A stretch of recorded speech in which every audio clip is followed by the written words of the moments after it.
Thursday passed for third reading a proposed law to constitutionalize diaspora voting in subsequent elections in the country. Now, the piece of legislation, sponsored by Representative Tolulope Akande Sadipe and 15 others, seeks to alter the Constitution of the Federal Republic of Nigeria 1999, Cap 23, Laws of the Federation of Nigeria 2004. Now, the bill seeks to amend Section 77, subsection 2 of the Principal Act to now read: every citizen of Nigeria who has attained the age of 18 years residing within or outside Nigeria at the time of registration of voters for purposes of election to a legislative house shall be entitled to be registered as a voter for that election. Also, a new subsection 3 will also be added, thus, to be eligible to vote in accordance with subsection 2 above. The citizen of Nigeria must fulfill the following conditions: 1, be at least 18 years old; 2, hold a valid Nigerian international passport; 3, must have lived in Nigeria for a period of at least 5 years from a minimum age of 10 years old, and also the person must be legally resident in the country of residence for at least 12 months. Similarly, Section 117, subsection 2 of the Principal Act is amended to read: every citizen of Nigeria who has attained the age of 18 years residing within or outside Nigeria at the time of registration of voters for purposes of election to the Legislative House shall be entitled to be registered as a voter for that election. Mr. Mel, I have one question. We have not been able to get it right. I mean, our elections have been characterized with irregularities ranging from vote buying and selling to, what's the other one they call? To rigging. How can I forget? To rigging of elections. How can we now bring in the diaspora into a flawed electoral system? Well, first of all, let me express my belief in this thing. You see, for me, I look at it as a wish of the Nigerian legislature. I'm just coming. Okay. Please. Okay. I look at it as a wish. And of course, you remember there's a formidable adage that if wishes were horses, beggars, even beggars. Right. Right. And so let me just hang the whole thing as a seeing. Certainly will be believing. If they said they are going to do it, let them go ahead. But as for the question you are asking, Nigerians, like I said, is a wish. They always long for something better. It's not as if we don't have the longing for things to work well. All right. But will they ever work in practicality? All right. So let us see it when it will happen. All right. Whether at home, it will not be good, because remember, charity begins at home, but even though it shouldn't end there. And it's going to be abroad. All right. That will be better now. Let's see it. So that would mean, this would mean that we probably will be going e-voting, electronic voting, because for the people in diaspora to vote, it would mean the electronic system. They said they would try INEC. I'm sure it's the body that handles election. Okay. I'm sure, except you put me through. All right. Now, they said they will try it in Anambra election. Okay. The forthcoming election. Yeah. We've not even reached there, and Rep is talking tough. But they say 2023, by the way. I remember their tenure, their tenure will end 2023. So I'm seeing how I'm waiting to see how. Tenure of who? The reps now. It ended in 2023. The elections in 2023, and I'm seeing I'm waiting to see how this pans out, because I'm wondering how you would want to amend the constitution just close to when you're about to leave office. Are they amending it for their elections? No, it's doable. There's not. You won't jettison it if they amend it, even maybe a week to leaving office. Okay. It's possible. It will be nice. It's their job. No, you're not getting the point. Why are they not amending it now? Because some of them will want to come for re-election. That's what I'm saying. No, for them to have come out, it's assumed on the right pedestal that they are on the process. Omar Gege is already chairing the Constitutional Amendment Committee. Yes. Good. So they are in the process. They will start it someday well ahead of 2023. I want to believe. All right. But seeing, I repeat, will be believed. But do you think if this works out, it's going to be good for the electoral system? I mean, people abroad joining the fray. You think it's going to be good? Well, what happens will happen. What has been happening will happen. You think they'll still be able to rig? Yes, there will be rigging. What are you talking? There will be rigging even if they go electronics. If Nigerians think they won't be rigging, let us see. Let me give you an instance. All right. I can't remember the year when Mike Okiro was the Inspector General of Police. He said the kind of bullion van he was going to import this and that into Nigeria, it is difficult to steal. When the first batch came in, Imogeti here, they use dynamite, because if you are using ordinary guns and all that, you are wasting your time. They use dynamite and blew it up, and money flew everywhere, and people carted away with the money. All right. Well, that hope of Okiro, how did it end? Nigerians, electronic voting, whatever. There are places Nigerians will have to do some jobs. All right then. Let's leave the Vanguard and let's get to This Day newspaper. And there's something that caught my attention on This Day newspaper, and it is about COVID-19. And the caption is Nigeria's COVID-19 cases spike up to 930, all-time high.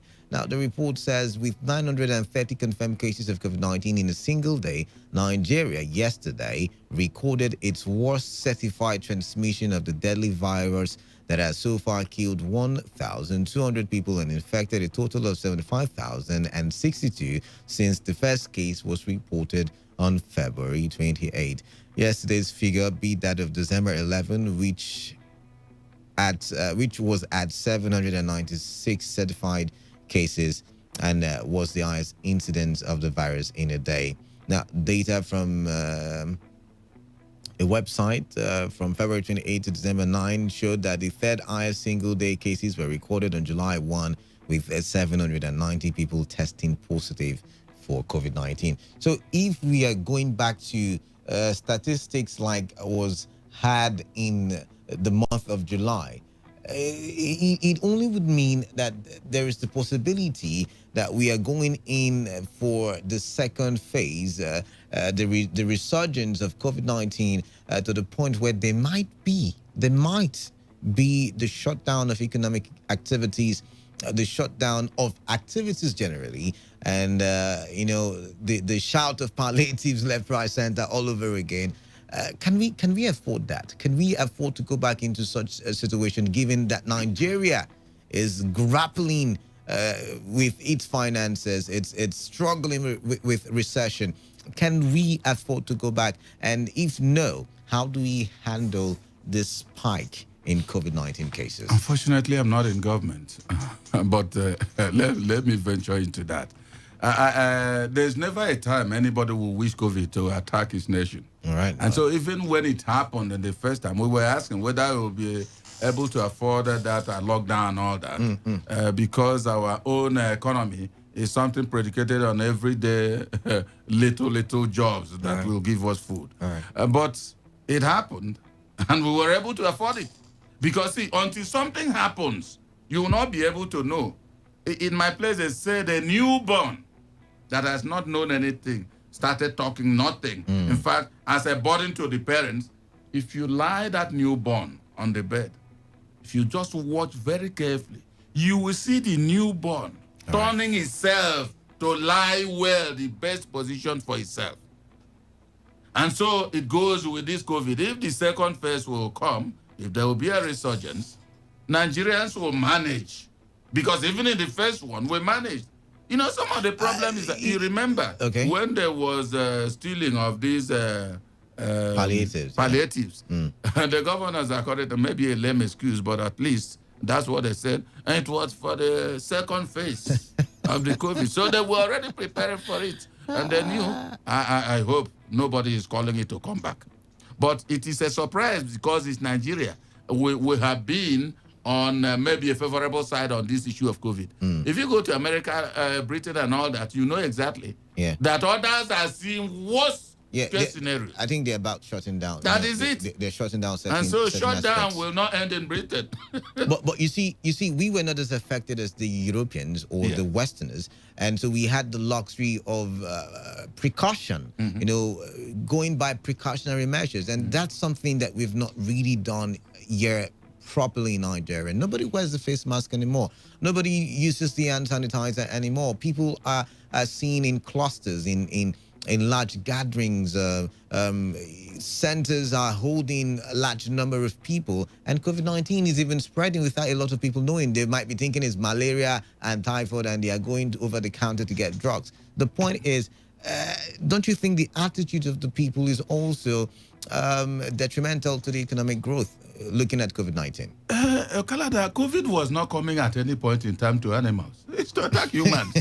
And if humans want themselves to be killed, they'll kill. They'll be killed because you have to obey the protocol. Maintain the protocols of COVID. And then it will kill less than it should. But you see, in the first one, you remember the parable I gave yesterday that in Nigeria and perhaps Africa, once you see the corpse of another person being carried, because it doesn't relate to you, say they are carrying a firewood. But if it's your relative, you will now sit up well and cry profusely because there's nothing you can do about it. Now, the same thing is in Nigeria. Until they see this thing is using its cutlass, as it were, killing people in numbers, you see people will start, in fact, they can wear masks and sleep. All right. That is it. But for now, if you are telling anyone, what happened? What happened? They won't wear it. But when it happens, we are not praying for that because nobody knows exactly who will go in. But we are saying until they see the deluge of a COVID attack, Nigerians won't sit. But they're feeling it already. The hunger in the land is something that can be felt more than any other thing. I mean, we are hungry. And the hunger is as a result of the lockdown for about 3-4 months during the COVID-19 peak season. So why would anybody want to risk the country going back into that situation? I mean, the numbers increased, the highest ever since COVID-19 came in February 2020.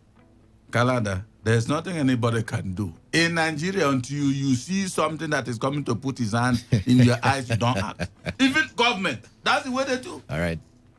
Let's now leave and come to our own news bulletin. I'm talking about Today FM's bulletin, the in-house bulletin. And there's something that was on the 7 o'clock news that caught my attention, and it is yet again for the third day running from the Northern Elders Forum, coming out to say the security situation in the country cannot improve under President Muhammadu Buhari. Now, the spokesman of the forum, Akim Baba Ahmed, made the claim on a live television program monitored from our studio. Baba Ahmed was speaking against the backdrop of the abduction of over 300 school boys in Katsina State. Now, the Northern leader also decried what he described as the high level of insensitivity displayed by the president since the incident occurred. Let's listen to what he had to say. Threw a question at Nigerians and to say, do you think the president can improve the security of Nigerians? And like I said, 75% so far said no.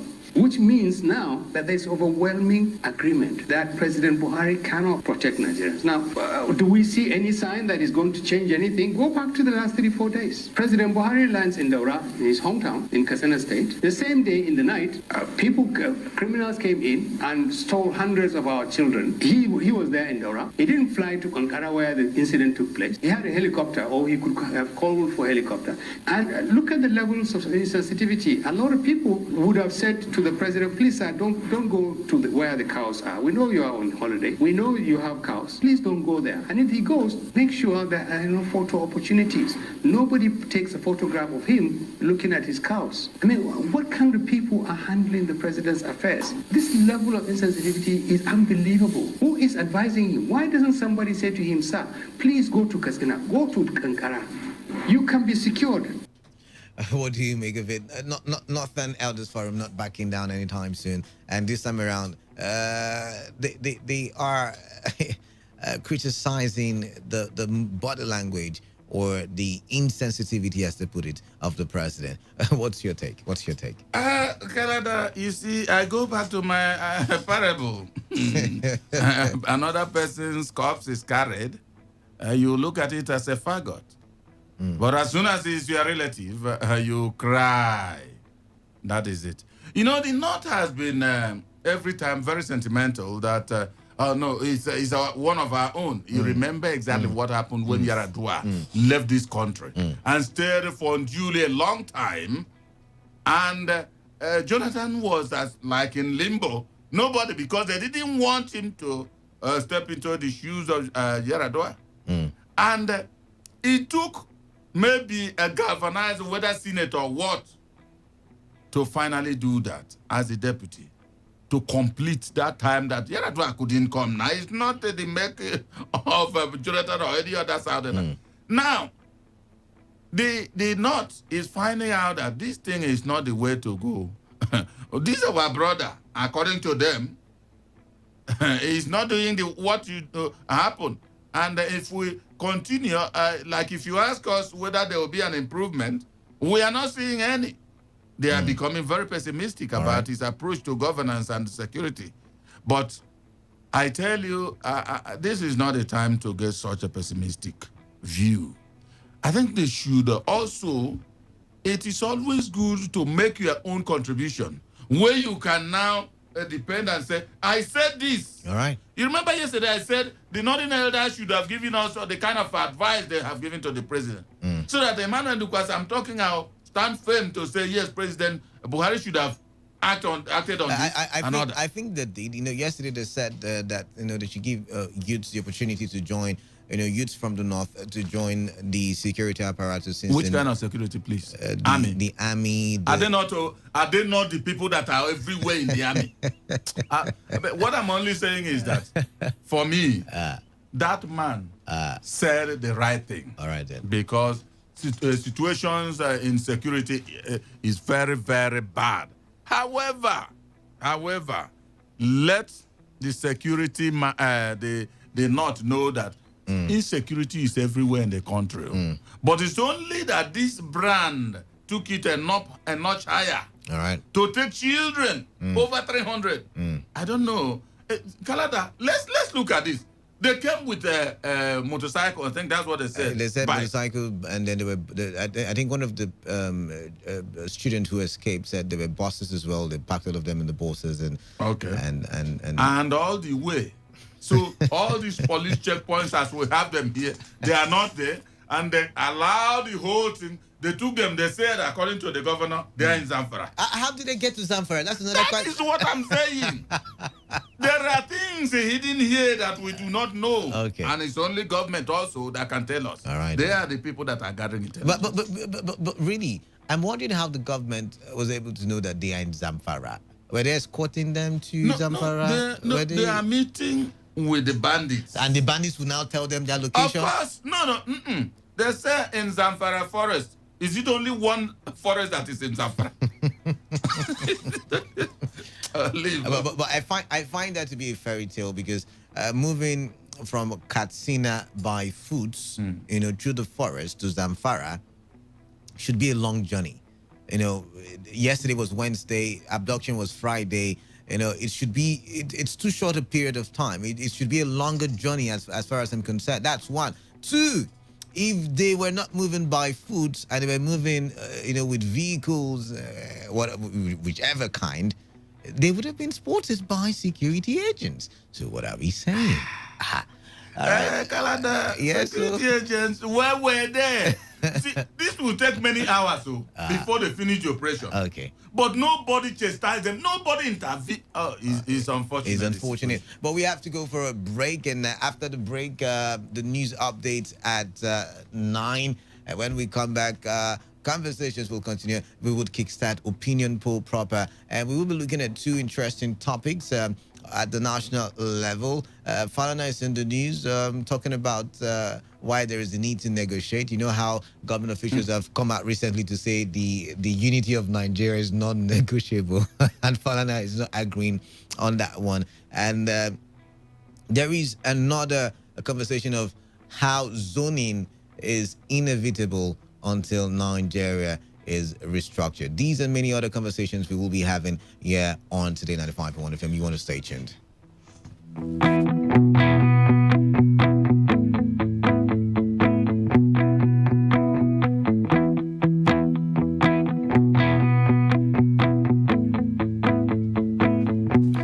All right, 5 minutes to the top of the hour. And I have a representative of Odibola Properties here in the studio. I have Mr. Maxwell. And Mr. Maxwell and I will be chatting as to why, or chatting on why you and I mean, you listening and myself, need to get a property from Odibola Properties. Over to you now, Maxwell. Good morning. Yeah, good morning, listeners. Okay, why? Why? Because Odibola, we have quality. We deliver quality. All right. Yes. Yes. Our lands. I was speaking to some persons yesterday. I took for inspection. Yes. Yeah. Yesterday we do inspections on Wednesdays and Saturdays by 10 a.m. in the morning. So I was speaking to them, and we were passing through a region, and they said, "Oh, these places are lovely. Why don't you people have properties here?" I said, "Oh, yes, lovely, but that's a swamp." Okay. Yes, Odibola, we buy only table lands. All right. Then. Yes, we don't buy swamp. And you guys seem to know the regions where, it's swampy and there's something good called land. Yes, there's something called soil testing. All right then. So when we acquire a property, like I said yesterday, we do our due diligence. And part of due diligence is getting the soil tested. All right. Yes, so we do that because we wouldn't want to, they say, there's this slogan, they say, if you want to rent a house, do it during the rainy season, so you know if the area is waterlogged. So actually, we also do that. We go to an area when it's raining season, and then we check the area. We go with our surveyors and the soil testers, and then they take a piece of the soil and go back and test if that place is a swamp. Sometimes we're in River State. There's one rain they call 7 years rain, and it comes and everywhere becomes a river. Right. You see water covering people's houses and all. So we do our homework very well. Yes. Right. So when you say you deliver quality, what are the things? What are your products? What do you deliver? We sell land. Yes, I know. Tell us the packages. That's what I'm saying. Okay. Give us the products now, yeah? We have properties from the low income earners to the bourgeois. Right. We have a property for as low as 550,000, and we have a property for as cheap as 55 million naira. Yes, that's our treasure court. It's in GRA. All right. It's actually a 4-bedroom terrace, so you just buy and then pack into your house. All right. Yes, it's in GRA, Sania Bacha, our treasure court. We're selling for 55 million naira only. Only, yes. So, we have our 550,000 naira product. Yeah. Is at Ipo. Yes, all right. Ipo, just the airport axis. All right then. Yes, we're selling for 550,000 naira only. All right, so that's why I said we have properties for the low income earners and for the bourgeois. The high income earners as well. Yes. Now, give us your contact address because of time, and how someone can reach out to you in case the person wants to make more inquiries and purchasing land, or wants to go for an inspection of some sort and all of that. Okay, so they can reach me on my mobile 090 64 73 44 89. I'll call it again. 090 64 73 44 89. All right. Yes, and our office address, because I'd like people to also come to our office and know that we are not trying to run away with anybody's money in the nearest future. Yes, so our office is at GRA Phase 3. Yes, it's at Tombia Extension. All right.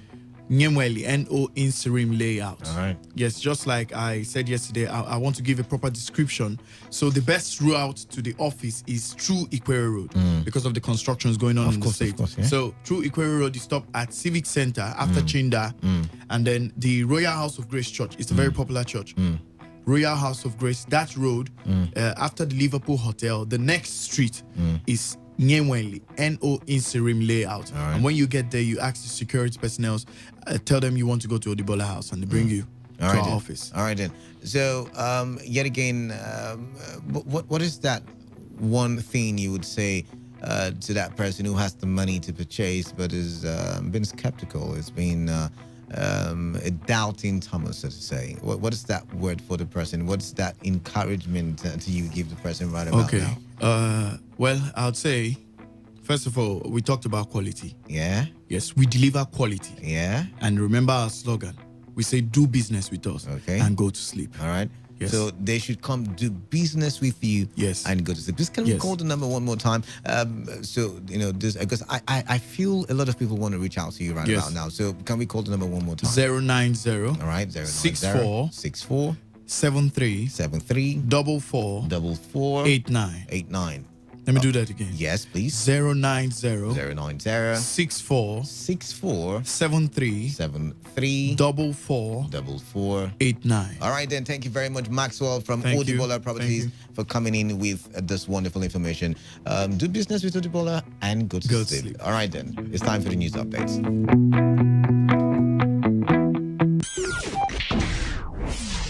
Today, 95.1 FM. Board Hardcore. News update. Good morning. Here is the news update at 9, and today 95.1 FM. I am Kala Daku Batabo.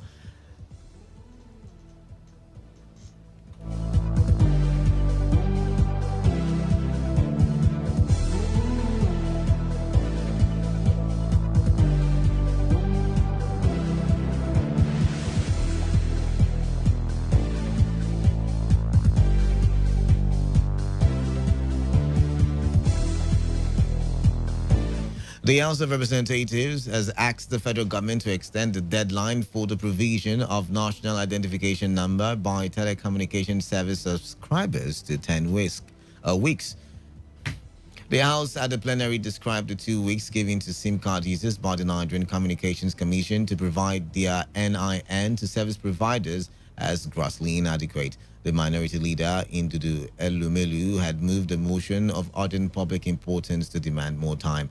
Adopting the motion, the House resolved that the exercise should end on January 28, 2021, as against December 30, 2020. The NCC had threatened that SIM cards not linked to NIN issued by the National Identity Management Commission would be blocked.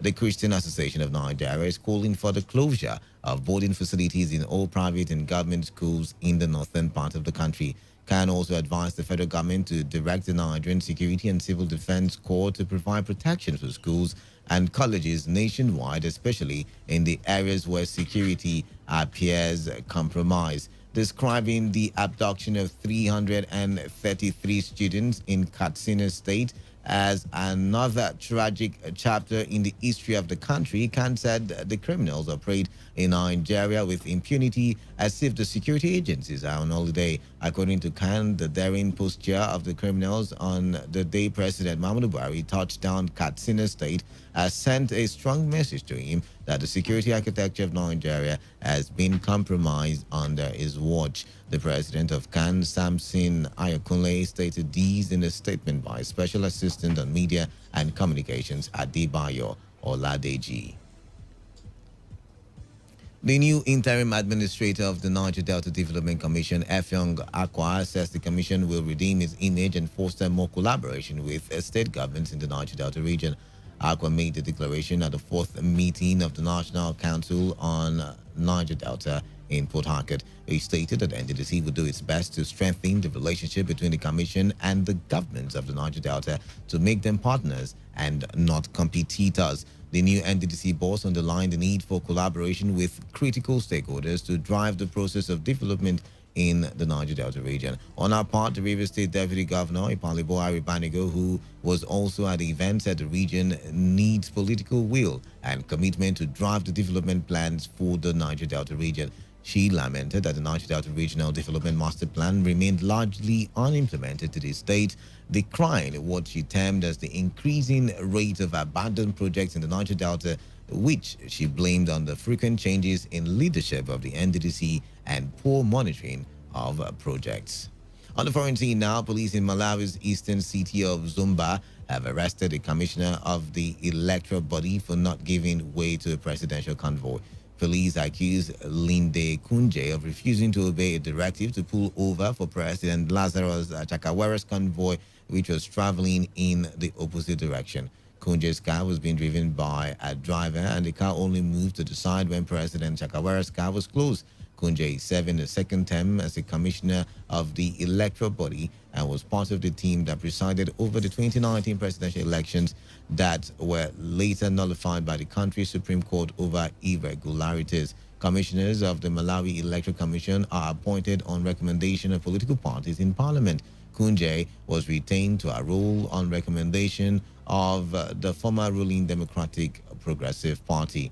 Last year, Malawi police also arrested an ambulance driver for not giving way to a presidential convoy, but he was released without being charged following a public outcry. And that was the news update on Today95.1 FM. Thank you for listening. I am Kala Dakarubatabo. Stay tuned. Conversations continue after the break. Today's news, today's entertainment, today's sports, today's issues. Today on Today 95.1 FM, Port Harcourt. We know we hear word again. Every time, come and buy land. Already, come and buy land. What happen? You self relax. Stop that thing. Hope all of them be fake, I beg. Now for your eye, they do me strong thing last Good time. ones, they. You never hear of Landwood Properties Limited? Landwood Properties don't carry better come. They can't carry this one where they call Kings Davis Court. Follow body. Plot of land for that place. Now just 550,000. It carry free deed of conveyance. Free survey plan. No push entry. Location nuko. Now place where you go get rest of mind. Kings Davis Court. In the behind International Airport for Ipo. December promo. To carry out inspection, make una call these numbers. 0703 004 0173 0703 004 0173. I'll call them again. 0703 004 0173. Office address number 23, Rumadolu Market Road, behind Total Filling Station, Rumadolu Town, Port Harcourt. Everything about documents, we go prepare and give you. Any plot of land where you buy from us, gift day where you go carry go, packs of rice, hamper, and so many more. With Landwood Properties, now here the future starts. You and Your Health is brought to you by Doctors Save a Life Foundation. You and Your Health with Dr. Richard Okoye. Hello, nice again and again to welcome you in this wonderful edition of You and Your Health as we continue our operation to health through the power of knowledge. And today's edition is going to be something that has to do with women and the wonderful good news that has to do with the issue of the vaginal challenges they do have. A number of them, but this time around, we're not talking about the vagina suffering a kind of disease, but suffering a kind of structural abnormality, or having a kind of, in a state where the vagina needs to be in the way that it's supposed to be, but unfortunately one thing or the other may happen that alter the true state of that particular vagina, and it becomes a thing of concern to most people in their marital relationship that they do not know what to do about that. And today we're going to talk about the issue of VVF, what is called vesicovaginal fistula, where someone is actually urinating, but instead of the urination coming through the normal part, it will be coming out from the vagina. We also will look at the subject that has to do with the vaginal wall losing its elasticity, whereby the vagina now so stretched apart and become like a very, very big hole that causes a lot of problem in marriages. We also will look at what is called vaginal atresia or vaginal stenosis, whereby the vaginal wall gum together. Could anything be responsible for this kind of thing that obviously will cause a lot of marital crisis? And in this particular edition, I want you just to pay very serious attention to it, because we're going to save someone with the information that we will get today. Okay? But before we do that, I want you to pick your phone, call everyone you know to tune into the station right now, as we're going to discuss this very sensitive subject, which is the challenges in the aspect of the vagina of our women. Stay tuned. I'll be right back, and when I come back, we go into the full cause of this and what could be responsible for them. You and Your Health with Dr. Richard Okoye. Welcome back. You on your health. I'm your friend, Dr. Richard Okoye, the president of Dr. Civil Life Foundation, a non-governmental organization with a clear vision of giving total health through the power of knowledge. Total health means that you have to live and enjoy quality health, satisfactory health. And of course, relationship is also part of our health, because some people have emotional crisis, which is part of a psychiatric problem, So on that particular occasion, we have a subject that has been a concern to most of our women. Unfortunately, it is affecting the place we erroneously call it vagina. The vagina area, we call it private organ. Private organ, which is a language I don't like using, because most times people will have problems that are supposed to be given attention.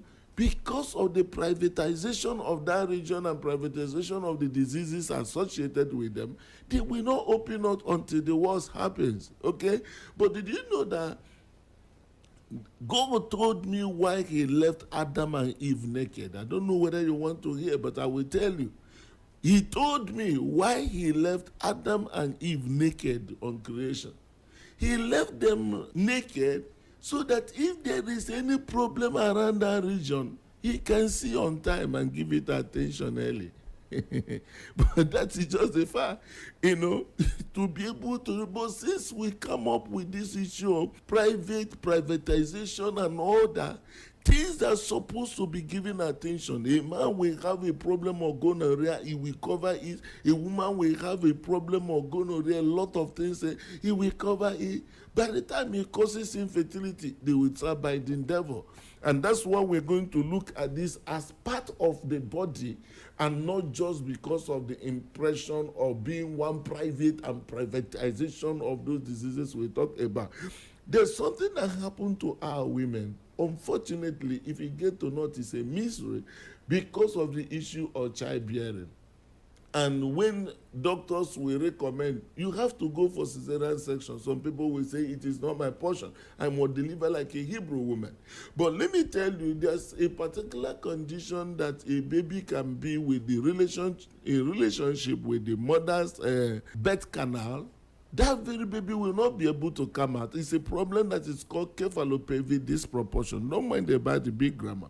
Cephalopelvic disproportion is a situation where the head of the baby vis-a-vis the road that it will come out through the birth canal of the mother, that the head of the baby is bigger than the track. Just like you are having a very small road and you want a trailer to pass through it. Or you have a situation where articulated vehicles, where some of them you will see carrying one big something, moving on this our normal road. Everybody has to clear because it is an abnormal situation. So in a situation where there is a cephalopelvic disproportion, where the head of the baby will not be able to come out, or there is a delayed labor, the person will be trying to push against an obstacle. Over the time, you may have what is called obstructed labor. Obstructed, that this particular labor cannot progress again because there is an obstruction. And that obstruction will just be because the head of the baby and the birth canal of the mother, the birth canal is so narrow that this baby can come out. Do you know the implication of allowing a woman to be in labor over a period of time? If it is allowed to overstay in labor and the head of the baby is engaged and not coming out, see what happened?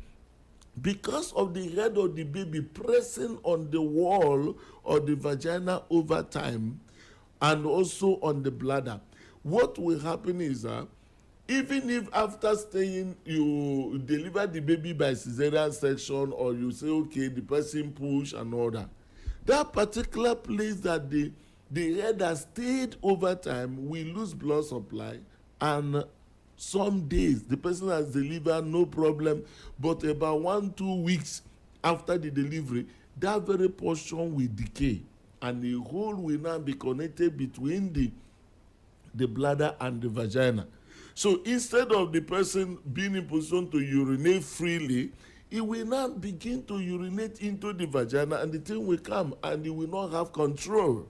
And that is what is called VVF, vesicovaginal fistula. And when this kind of a problem happens, most times, unfortunately, in the wickedness of men also attached to the ignorant, they may then begin to either have to cast the woman away. If you go to the north, you see a lot of them begging because they are having the problem of VVF. And on that particular occasion, I want to get it to you today that a woman can develop that problem, but it's not the end of her. It's not the reason, because most of them will start avoiding such person. The person will be smelling and the person will have a lot of, and if that is allowed over time, the chemical content of the urine will make the wall of the vagina very raw, very, very rough. So it will affect the woman in several ways. But today you can be in position to repair that particular hole. Even if it has been tried, it can still be done and done perfectly well. So on that particular occasion, Dr. Save a Life Foundation is taking it as a responsibility. If you have any woman that is actually urinating secondary to delivery and abandoned, we are taking the responsibility of bringing such women back to life again. Give them a reason to be alive. Give them to be a reason to still be a woman they're supposed to be.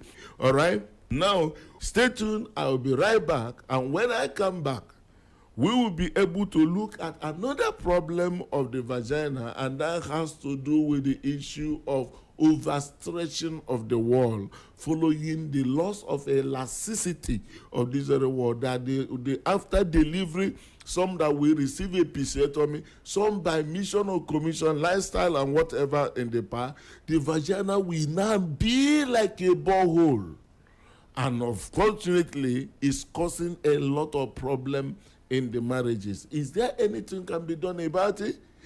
You see someone who has been, by reason of maybe having the issue of infertility or fibroid, they will now go and insert something inside the vagina, and the entire vagina wall will be closed. No menses, no issue, no intercourse, nothing. Is there any hope for such women? These are more you will be able just to get as I come back. Stay tuned. You and Your Health with Dr. Richard Okoye. Welcome back. You are still on You and Your Health. I'm your friend, Dr. Richard Okoye. And today we are building the wall that should be able to restore our women and also restore their marital relationship. There's a little challenge that people do have after delivery, and sometimes delivering of a very big baby, or delivering or having a episiotomy, they cut, and at the end of the day, the wall of the vagina will become so stretched, and become so stretched that what used to be is no longer what it is anymore. And most marriages are having a lot of friction, a lot of crisis, because the woman is no longer what she ought to be. It's not her fault. Although there are some people, by reason of previous relationship, maybe dating the men that may have something like cucumber, very, very big cucumber like that, and maybe when God settled them down, now the man they marry may have something that may refer to be like a pear. And by the time the man goes in there, he meets in a borehole. It would just be like somebody who jump into borehole, nothing to grab. And that becomes the beginning of the crisis of his own. So on that particular occasion, is there anything that can be of help to such individual when there is a stretching of the walls of the vagina in a state where this very vaginal wall has been so stretched? The good news today is that you can do what is called laser vaginal rejuvenation. Laser vaginal rejuvenation. This rejuvenation of the vaginal wall using a collagen and a laser, whereby it's going to go through a state of 3 sittings in this very process of just a couple of minutes sitting. And after these 3 sittings, the muscles of the vagina will regain its elastic function and can come back to the original size where it used to be. So this becomes a very wonderful news for most marriages that are actually undergoing crisis as I'm talking right now. A young lady that knows that this is not what this thing used to be before. Right now, the laser vaginal rejuvenation could be able to bring the vaginal elasticity back to its original state. By so doing, be able just to help this situation. And additionally, also, I've warned here and over again, the vaginal wall is very thin, and do not, as a woman, never allow any man, any woman to insert anything, be it in the form of leaf or be it in the form, except prescribed by the doctor in the terms of treating some of this issue of candidiasis and all that. But do not allow someone to insert what you do not know inside the vagina, because if the walls of the vagina is damaged, you can close together. That a number of women are today, even when the vagina close, they will not be able to have intercourse, also they will not be able to have children, and also they will not be able, even when they are seeing their period, they'll be having a lot of waist pain because the menses can't come out. You don't have to subject yourself to such a miserable life by being ignorant of this. So on the basis of that, first of all, do not allow anybody to play in that particular region. It is not now, I can call it your own private. Manage it intelligently. In a situation where there is such a gloaming together of the walls of the vagina, a procedure called vaginoplasty, reconstruction of the vaginal wall, and with a collagen, that particular wall can also be rebuilt. By so doing, life can equally surge back again to such people. I do hope that today's meeting actually is so profitable for you. Remember that a man hearing this is also very beneficial. You can use it to be able to restore the homes of your friends, your loved ones that may have been able just to undergoing crisis because of this kind of challenge. That's much we will take today, and I want to encourage you.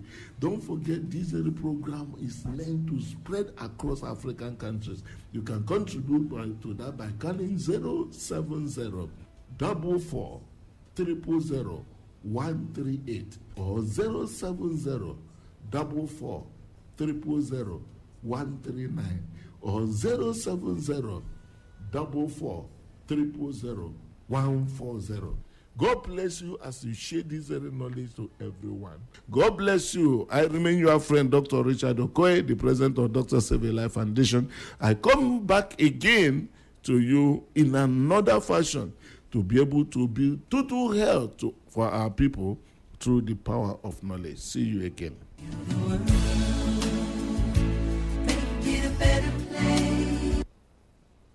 Opinion poll on today's quest. More than 3 over 4 of the loots we are talking about in this country today were loots within the 16 years.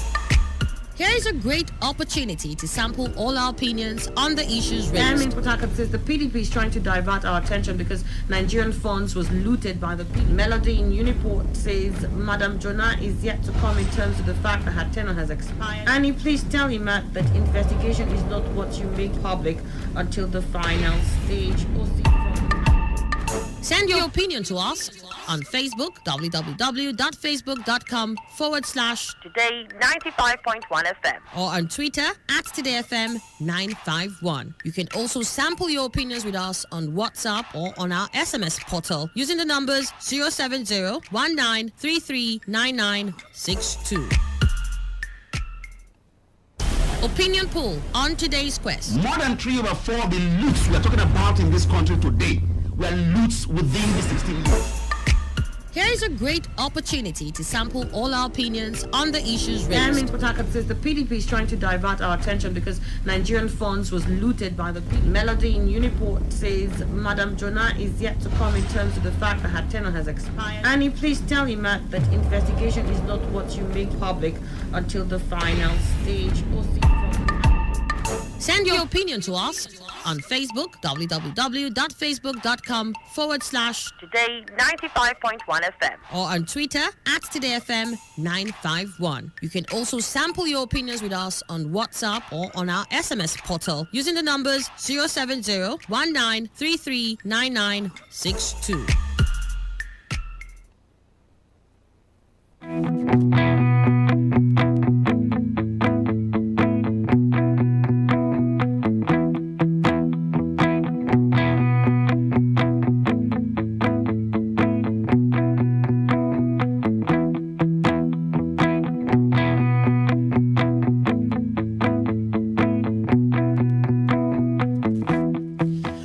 right, 25 minutes gone past the hour. Good morning to you yet again. It's time for us to kickstart conversations here on Today 95.1 FM, the voice of the people. Right about now, we will have the segment opinion poll, and you know how it is. We reel out topics, we talk about it for a bit, and eventually we will open the phone lines and allow you the opportunity to air your views on the issues that we have reviewed. I have with me in the studio for this segment Mr. Emmanuel Ndukwe, and also I have a chartered arbitrator, mediator, management consultant, and socio-economic commentator. I'm talking about Dr. Emmanuel Uruayanema.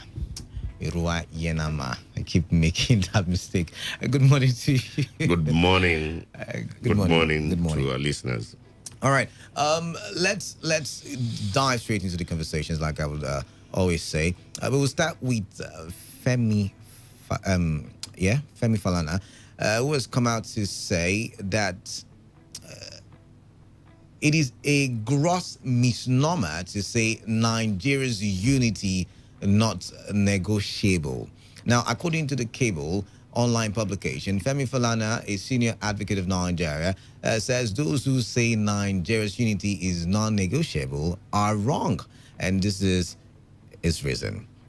Speaking on the calls for restructuring, he noted that it should be tailored according to the country's peculiarities, but say that alone cannot address youth unemployment and other challenges encountered by Nigerians. Now, stakeholders have been calling for restructuring of the country in order to save it from disintegration. In a lecture delivered at the 20th convocation of the Ekiti State University on Wednesday, Falana said some opportunistic politicians only join the campaign for restructuring when they are out of power, but resist the movement when they are in government. Restructuring alone will not automatically answer the menacing question of rising youth joblessness and hopelessness plaguing the Nigerian society, Falana said. To reframe the question, some myths should be exploded. First, stripped of all obfuscation, restructuring is basically about making the Nigerian Federation work better for the purpose of governance and development. That should be the objective of restructuring, rather the elusive pursuit of true federalism. There is nothing like a true federalism. Every federation is structured for the specific purpose of each country. That is why the Indian Federation is not identical to that of Australia or America. The Swiss Federation is operated differently from that of Canada or Brazil. The German Federation is working not because it is true, but because it meets the specific historical need of the Germans. So we should stop mystifying the debate by calling for a true federalism instead of asking for a workable federation of Nigeria. As a matter of fact, making a federation to work, building a nation, or promoting national integration is never a finished business. After all, what is federalism if not a system of continuous negotiations and compromises? That is why it is a gross misnomer when some people pronounce arrogantly that Nigeria's unity is not negotiable. That is wrong. The idea of restructuring as a fad should be questioned. Opportunistic, but okay, it goes over and over and over again. So it's the same thing that they are repeating. So let's look at Falana's argument. Is saying that federalism is a continuous process. It's something that you would have to continually negotiate.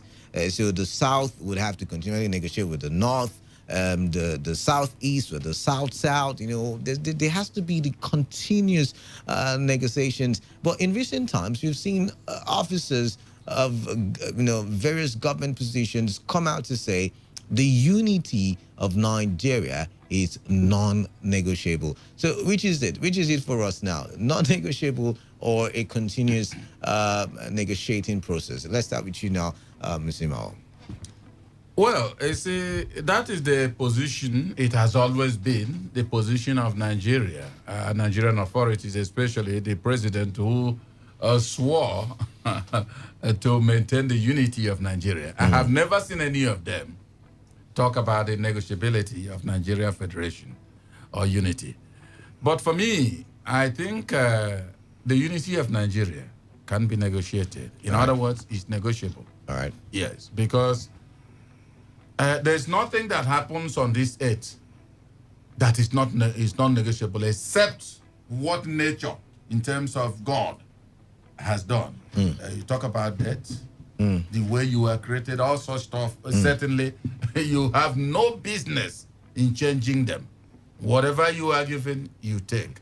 But as far as how to relate, how to manage certain things that are not is not owned by one individual, there will be that spirit of negotiability.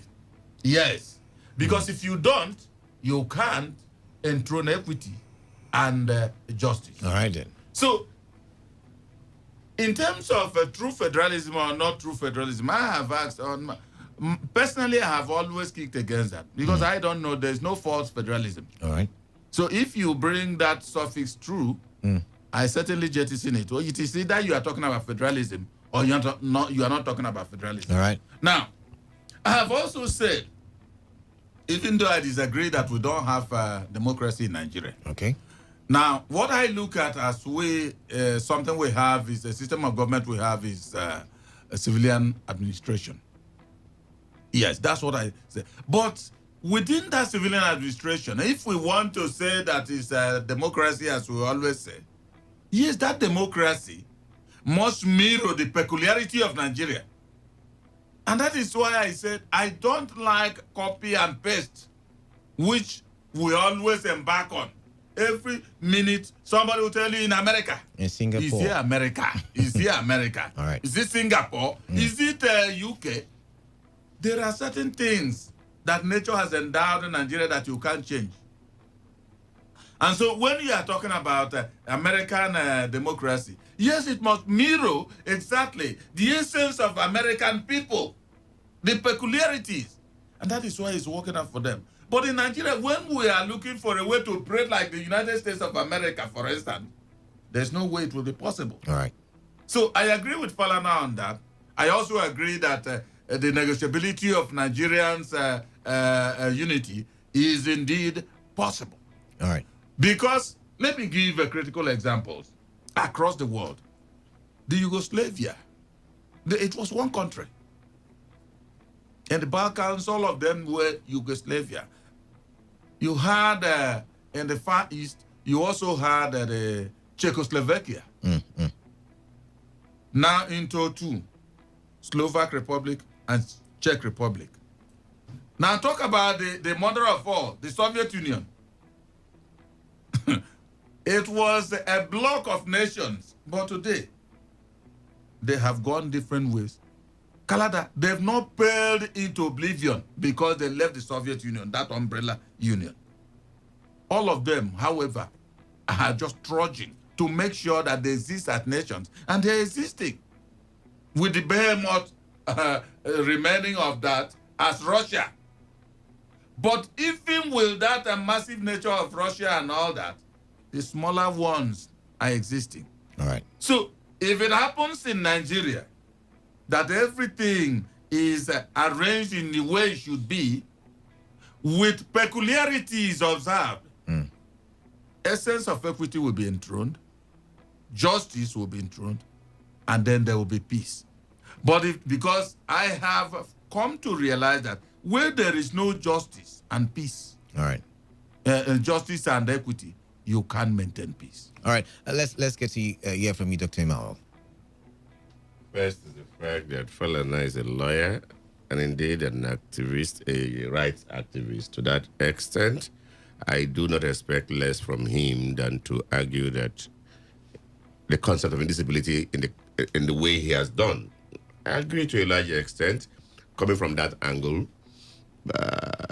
you can't take it out from people that they must be the way you want and act against the way they may want to be. But I am happy he went very quickly to also let us know that that will not solve the Nigerian problem as it is. It's very funny when I hear Nigerians thinking that just restructuring will change the country. I've had cause to ask a whole lot of persons from 1999 till date, all the state governors from the different of the different states we have in the country are governed by people from their own places. Yeah. And I challenge them to show me significant difference that have ever happened. I challenge them. Nothing significantly. We are still in the same mess. All right. Make these states countries of their own. We will be in the same mess as long as we hold the same principle of leadership that we find everywhere. We're just wasting our bloody time. We must address the root problem we have. Bad governance, bad followership. Bad governance, bad followership. Followership that is not ready to ask for accountability. Followership that is deceived on the grounds of sentiments, that is carried away on the grounds of religion. What is north, south, east, west? Contraction created to deceive people. I said a few minutes ago when I talked about resource control, and I said, who told you resource control will solve the problem? Who is the controller of the resources? We should address the concept of who controls the resources first. Take a state like River State where you have one young man who comes from a community who perhaps has not even done anything in his life and finds himself in government, and the next thing you find is that he tells you, openly to your face, that the only way that Rivers people will continue is that he will take everything that the rest persons in River State have to his own community and then wait for the next turn. Then happen that cost should go and do his own. What kind of, is that the kind of resource control we're asking for? I should go and fight for resource control for such person to control my resource. But nothing comes out from his own place, for instance. Is that the kind of thing we're talking about? We must be able to address the real things. There were people who have no business in leadership. We have people who have no business in governance. And it's all over north, south, east, west. When we had the Niger Delta issue, people thought that it was only Niger Delta we had bad government. Today we are seeing bad government, the product of bad government in the north. And they're shouting. Of course, the West saw her own level of what bad government brings. Oh, the East is suffering it. So the real problem is bad governance and bad followership. And not necessarily who is there and who is not there. That's not going to solve our problem. And I find that this say, we must get down to the real thing. Just restructuring on the face of it, as he has posited there, will not solve our problem. In the same way, just changing this country or balkanizing this country will also not solve the problem. Now, can I ask you a question? You said bad leaders and bad followers. Followers. Now, the bad leaders and bad followers are, in my opinion, a product of the system. And that is where the conversation restructuring comes into play. And like Falana said, the restructuring shouldn't just be, okay, you come here, you go there, like you have also mentioned. The restructuring should be finding the peculiarities of the country called the Federal Republic of Nigeria and tailoring, tailoring the solutions to fit the problems that Nigerians are facing, because Nigerians, or the country Nigeria, the problems she faces, it's not the same, an America or America is facing, India is facing, or Germany is facing. I think that's the argument Falana is trying to make. I agree with you, but let me show you a very simple thing. I don't know anywhere else in the world where you find a federation where the federation creates the federating units. All right. That's the first anomaly we have as a country. You tell me today that states are federating units, and I say, well, what is states? The contraction concept. What is it in the first instance? You say local government, I say, what is it? I tell people every day, and I use university as a case study. I am from Okrika. Okrika was a nation state. All right. Before even the white men came here. And when they came, we had treaty with the British government. 7 of us did. As long as Britain's coming was concerned here, we were a country they had to deal with. We didn't anybody else to rely on to deal with them. All right. Today, where is that nation? It has been consumed into one funny thing that either call an LGA or a state. That's part of the problem. All right. We must get down there. We must define our own. I remember Babangida during these trial and error regimes, and where he introduced what he called the Nigerian kind of he called the identify for the West and the North. Every other day you hear them when they talk about the structure, they tell you things like regionalization, getting back to the region. I won't support region here again now. I know what I suffered in the name of region. I didn't get anything from the name of region. Somebody stayed in Enugu and came here and balkanized my town and shared it into his own self because he had government in Enugu to his own hand.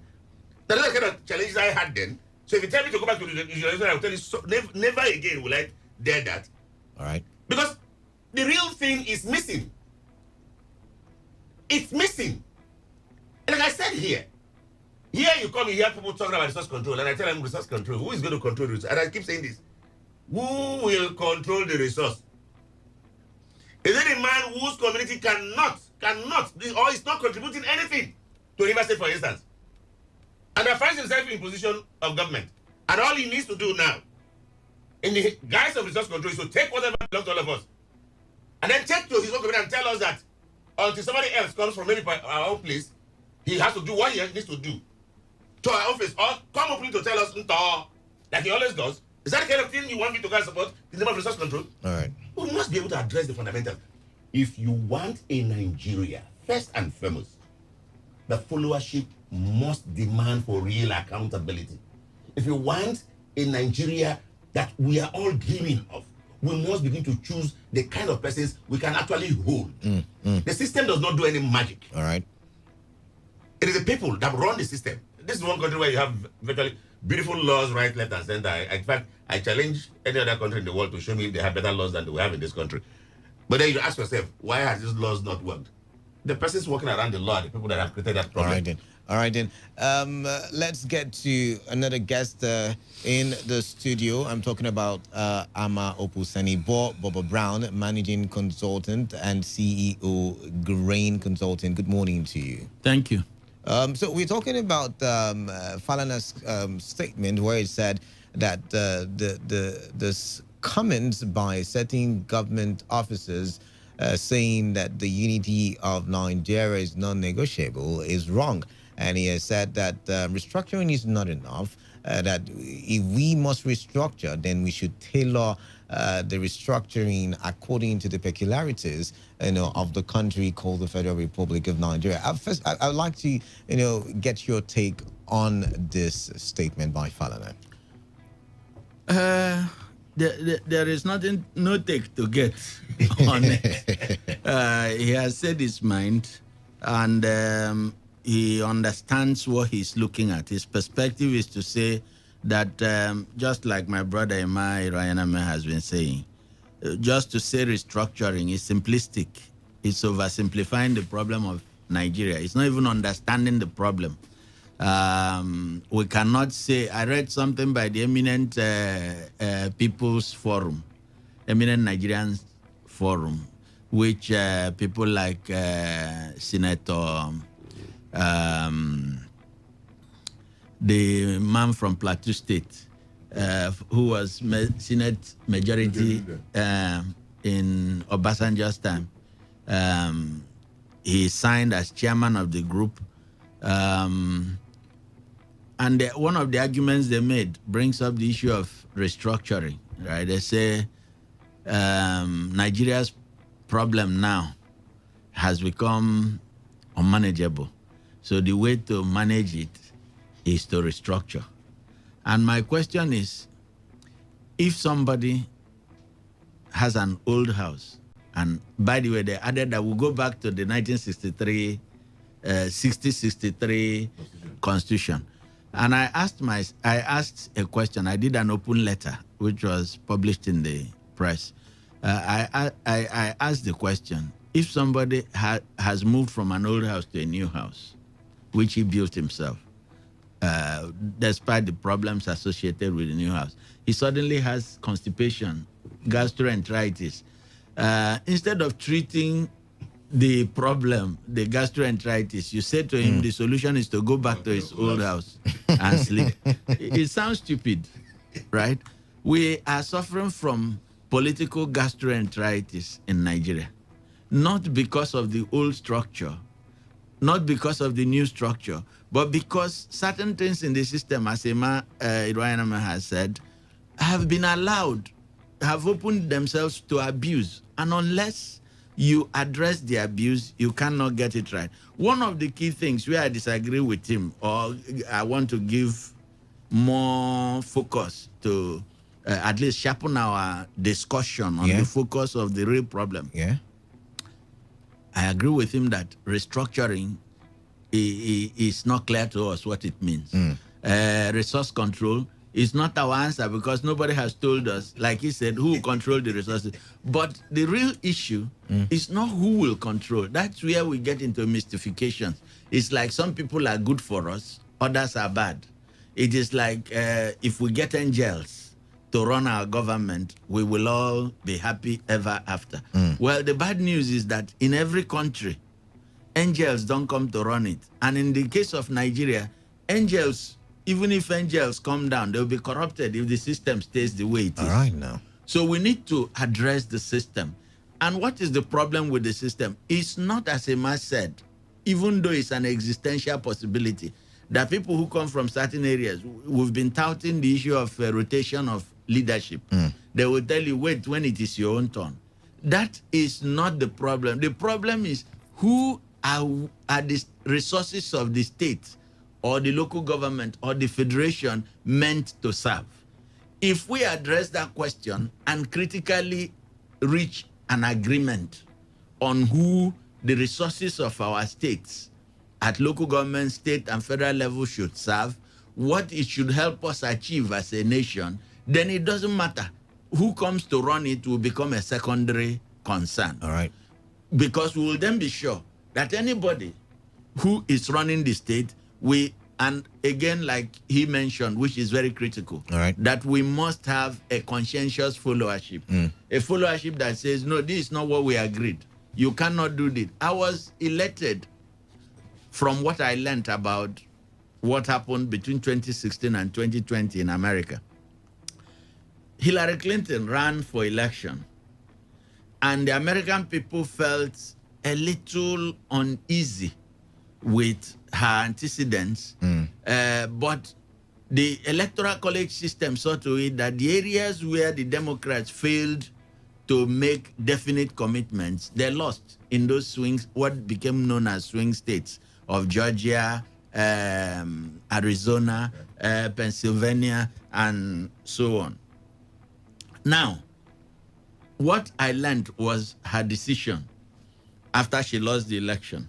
She said on network television that she had learned lessons and that she's joining the rest of Americans, not the Democratic Party only, the rest of Americans who find a reason to take back the government of their country, that she's joining the resistance against bad rulership, resistance against misgovernance, resistance against abuse. And we saw that from 2016 to 2020. All right. Every effort by President Donald Trump and his group to take the country in a certain direction was severely resisted by other Americans, including even members of his own party. All right. Who said that's not where we are going. So we need to grow that kind of consciousness in Nigeria, and it's not going to come overnight. Restructuring will not solve Nigeria's problems. What we need to restructure is the purpose of resources and citizenship.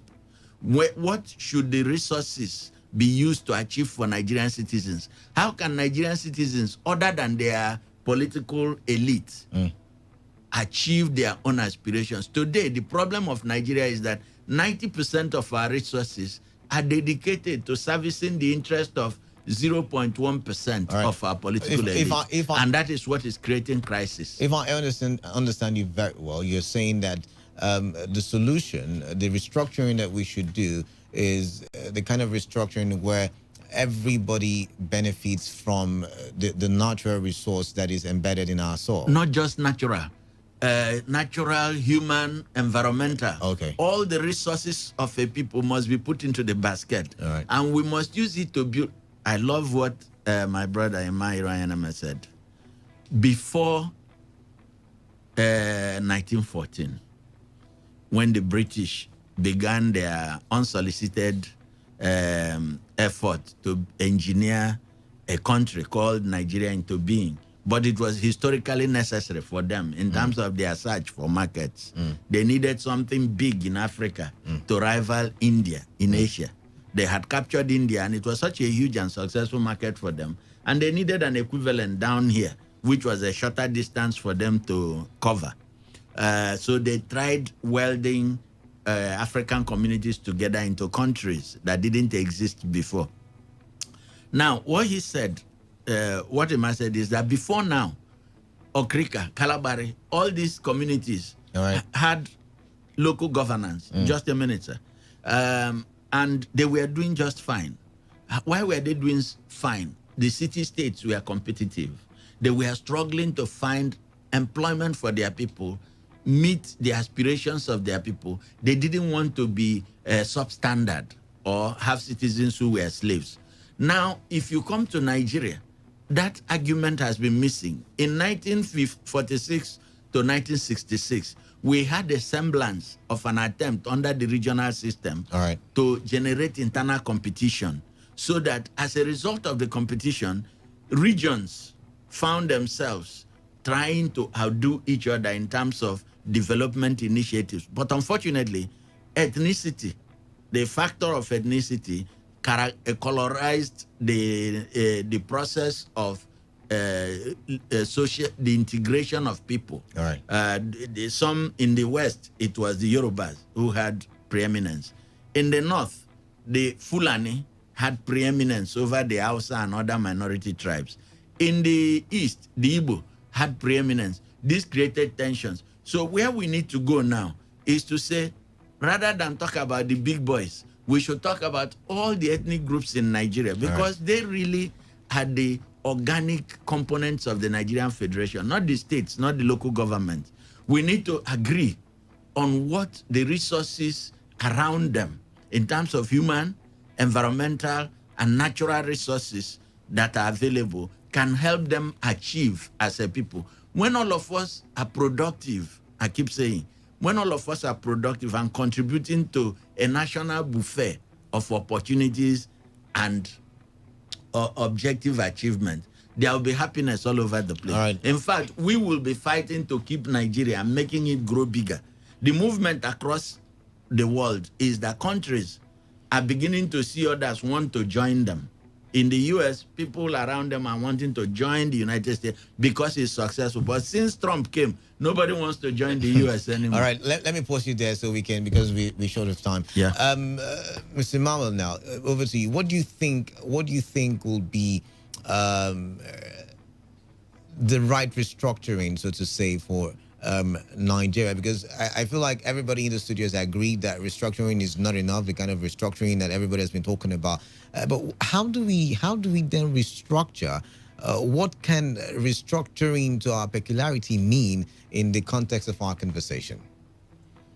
You see, I said the same thing when I was commenting. I said, anything restructuring democracy or whatever that will entrench equity and justice is the way to go.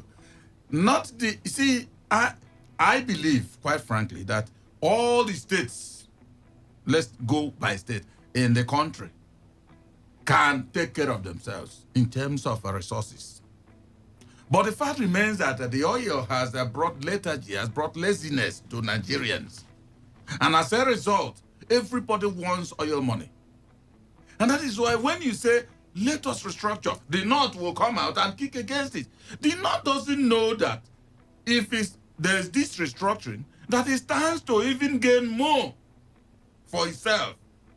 If the North leaves the oil and then concentrate on what, that's why the peculiarity comes in. Now, concentrate on what it has, it will even be better for it. So when you're asking how we can go is to give a face of equity to the restructuring. Because the restructure we are talking about, the restructuring I know is just rearrangement of how things are going. Not when, for instance, this particular side is judged better than the other. The other one that you judge against will get annoyed and will never support. But one problem I know in this country that we have is this ethnicity. That is why I'm asking what system. I mean, maybe I should rephrase. What system can we use? I mean, what system? Yes, restructuring is changing the current position that the country is finding herself in. But what system are we going to change to? You know, what system can be peculiar to the problems that we have in Nigeria? And that's the question I'm trying to ask. Take for instance, in 2014, the Jonathan administration came up with this what do they call national conference. Now, in the conference, even if you follow the trend of the North, the argument, they were all that not supporting, and that was what pushed Akio Briggs to write a minority report on resource control. Now, I'm telling you that when everybody finds himself or herself in a position that they said, okay, we are sufficient with what we have, and they agree, that will help. And that is why I'm saying equity is lacking. And once there is no equity in the treatment of the federation, so when you are talking about what method, there's no special method to be used. Than, for instance, if deliberations, discussions are had, and people accept what others will say based on rational thinking, then you will find out that the position that will come up will benefit all sides. Take, for instance, when they say go back to region, are you going back to a region that, for instance, the major ethnic groups were suffocating the little ones? And for me, I don't think anybody is more important, whether majority or minority. I said there is no part, whether from majority or minority, you will not have those who are very excellent in reasoning and all that. Why not use them? But because of your size, you sit on them. All right. And that is what I'm saying, lack of equity. So if you go that way, there is no way anything will go well. You also think no method is applicable? See, currently what we're doing is an agitation that seems to be, that wants a top-bottom style. All right. What Amu was said, one of the last points he made was the fact that when you tend to do better, you find people joining you. All right. That is bandwagon effect of people getting attracted to good. And I tell people one thing, model yourself. Instead of shouting, go and restructure at the top. We have 776 local government areas in Nigeria. Take models from the local government areas and then create systems that will work.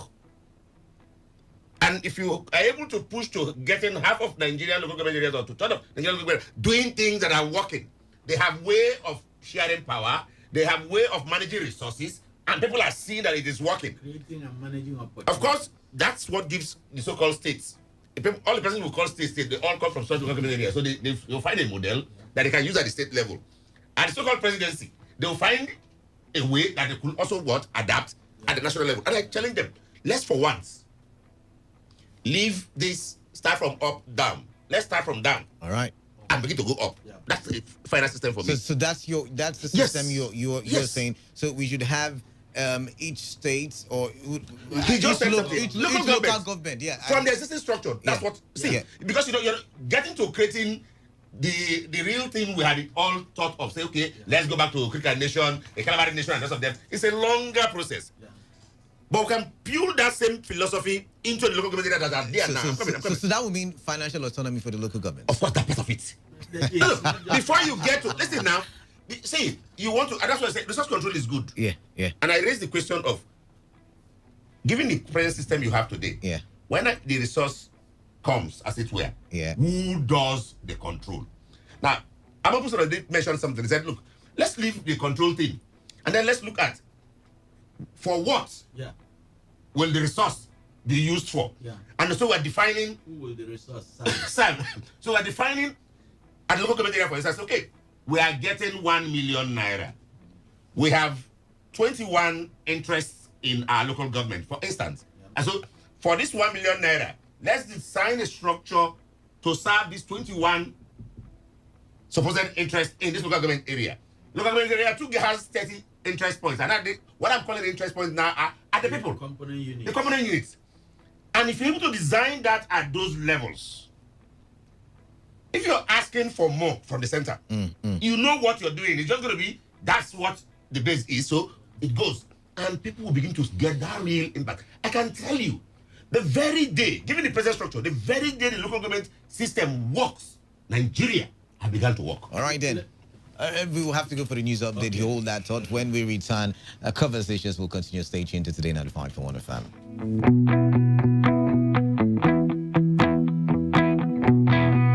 Every day, every hour, when the big stories break, depend on our 24-hour news team to bring you the latest. Today 95.1 FM. Today 95.1 FM. Board Hardcore. News update. Good morning. Here is the news update at 10 on Today 95.1 FM. I am Kala Dakurubatabo.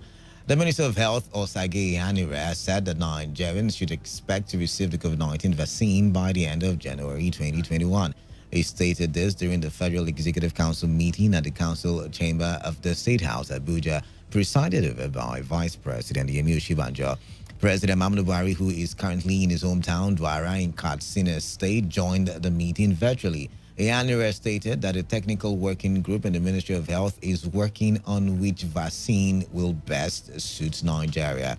The Nigerian Senate has passed an executive communication from President Muhammadu Buhari seeking the extension of the implementation of the capital components of the 2021 budget from December 31, 2020 to March 31, 2021.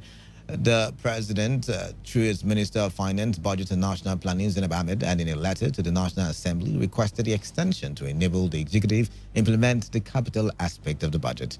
The President had cited the COVID-19 pandemic, which prevented the ministries, departments, and agencies of government from carrying out implementation of capital aspects of the budget as the reason.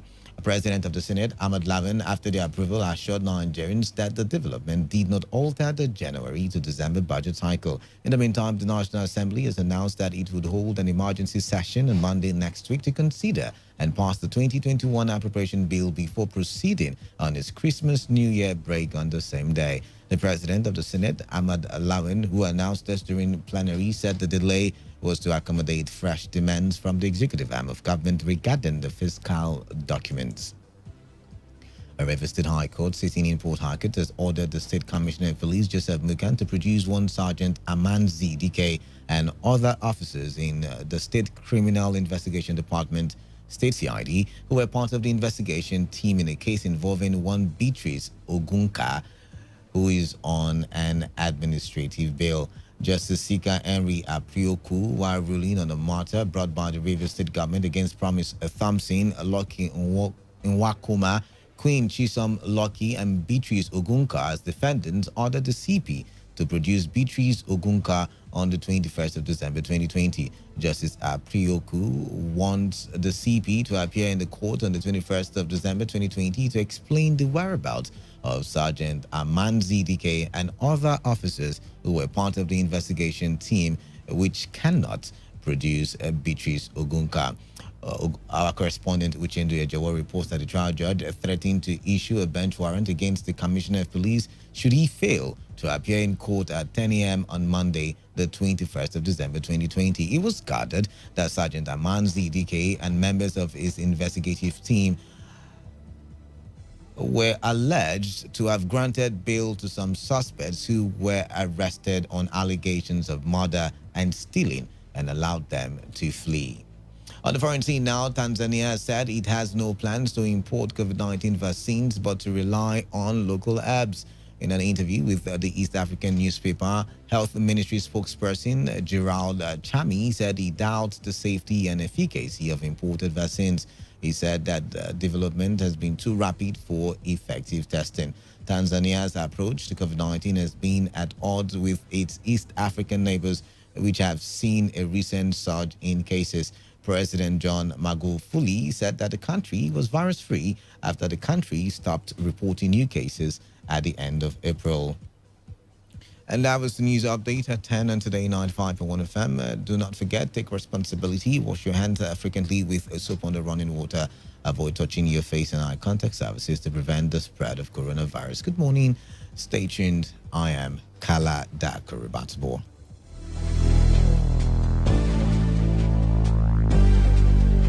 Today's news, today's entertainment, today's sports, today's issues. Today on Today 95.1 FM, Port Harcourt. Let me tell you about a sure way to meet your basic needs. Yes, with NextGen Signature, you can now meet your basic needs with ease. Our services fall under 4 categories. Next Rent, that enables you pay your rent without stress. Next Flex, make your dream event or vacation a reality. Next Fee, you can now pay your fees with ease. And also Next Start, you can start that business and become your own boss. All you need to do, decide what your needs or projects are. Decide where you want this project or need to be met. We can help you reduce the cost of your project by 25% in 3 months, 50% in 6 months, and 75% in 1 year. For more inquiries, call 0703 354 3174. Again, 0703 354 3174 or 0901 064 2536, or come to our office at number 3 Agudama Street, D Line, Port Harcourt. NextGen Synergy, powered by NextGen Media and Infotech.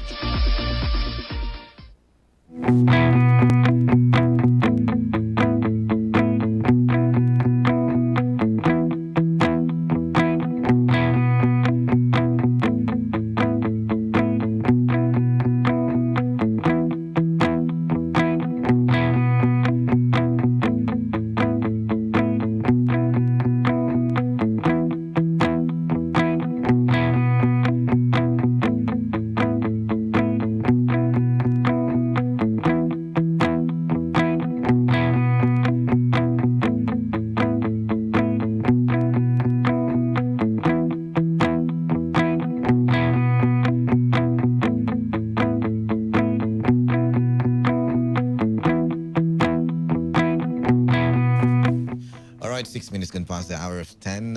Thank you for staying tuned to Today 95.1 FM, the voice of the people. I'm Canada, and I have guests in the studio, and they will be giving us quality information that you and I might need. You know, we might just need it, probably need it actually. And you know what they say, knowledge is power, and knowledge usually is just information. So I have representatives of NextGen Synergy. Did I pronounce it very well? All right, so can you introduce yourself? Beautiful ladies in the studio, by the way. Can you introduce yourself? Okay, my name is Blessing Namani. Your name is Blessing Namani. Namani. Your name is Blessing Queen too? Obilo. I was wondering. All right, Queen and Blessing, welcome. So what brings you to the studio? What information do you have for us? Okay, we are representative from NextGen Synergy. Mm-hmm. We're here to tell people that they can actually meet their needs with ease. All right. NextGen Synergy is a social services company that helps reduce the cost of a basic needs. Needs like rent, right. school fees, business startup, anything at all you as an individual considers as a need. Is it charity? You know, when you say you help me meet my basic needs, is it charity? You help me gonna pay my rent just like that? No. It's a social service. Oh, okay. We So do explain. Some, we shoulder some while you shoulder some. Oh, so it's a 50-50 kind of partnership, yeah? Yes, sir. Okay, so explain. So how does it work? Okay, basically we have the 3 months package, the 6 months package, and the 1 year package. Okay. Yeah. So this for the 6 months package. Okay. You know, give me, describe it for me. Okay, so, for the 6 months package, you know how much your need will cost you. We are not going to tell you that. Mm-hmm. And then all you have to do is provide 50% of it. That's for 6 months package. Yes, that's for the 6 months package. And then in 6 months, we'll complete it for you, making it 100%. Oh, interesting. Yeah, it is. Then for the other package, you called 3 months? 3 months, Oh, yeah, yes. for the 3 months package, how does it work? Okay, in this package, let's take for instance, you want to pay your rent, and you have 3 months to pay your rent. Let's say your rent is 100,000, and you're going to pay the rent in 3 months' time. So you subscribe with 75% of the cost because it's short term. So for 6 months is 50%. For 3 months it's 75%. For 1 year. For 1 year, yeah. For 1 year, it's 25%. 25%. Yes. So I just have to bring 25%. Yes. Yeah. It sounds very good. All right. So, how does this? Sorry, I'm asking this question, but how does this work? Because I'm thinking if I bring 25% of my money, In 1 year, I get the amount that I'm dreaming of, I'm looking for. How does this work? How does this benefit your company? I'm trying to find out the rationale. Help me now. Help me. Okay.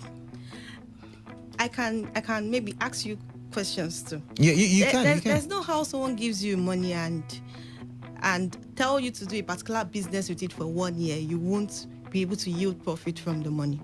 So that is exactly how it works. Can I yield profit from it? Maybe I can. You were going to say something. We do business with the money. We don't just keep the money. All right. We do business with the money, and I think for any business person, 1 year is enough time to make a lot of profit. Okay. So you as an individual, you're benefiting, and we as a company, we're benefiting also. Now you're Nigerians. I want to believe you're not. I mean, from your name, you're Nigerians, and you're probably from the southeast and south probably. You've heard of stories where people have done things. Companies like this have done things, and now Nigerians are skeptical. I, for one, I'm very skeptical. So why should I choose, or why should I do business with NextGene? What is the guarantee that you guys wouldn't, like we say in our local parlance, jackpot with my money? No, I don't think. Well, I don't think we'll jackpot with anybody's money, because first we're insured under Sovereign Trust Insurance Company. Okay. And then the mother company, which is shouldering this NextGene signage, has been in existence for 9 years. All right. Yeah. So you're registered under what again? What insurance? Sovereign Trust Insurance. Yes. And so, okay, I see. And we're also registered. We're duly registered. Yeah, so no matter what happens, there's the insurance. Yeah. That's the one I like. There's the insurance. So there's that insurance part. So what are the requirements for registration? Let's say I want to join. How do I go about it? What do I have to do? Okay, you can either come to our office at number 3 Agodama Street, or you go online. That should be www.nasyne.com. And for you to register, you must have a valid means of identification. You must also have an email account and a valid bank account details. That's all. So, okay, let's get into the products now. You said 3 months, 6 months, and a year. Yeah. That's 12 months.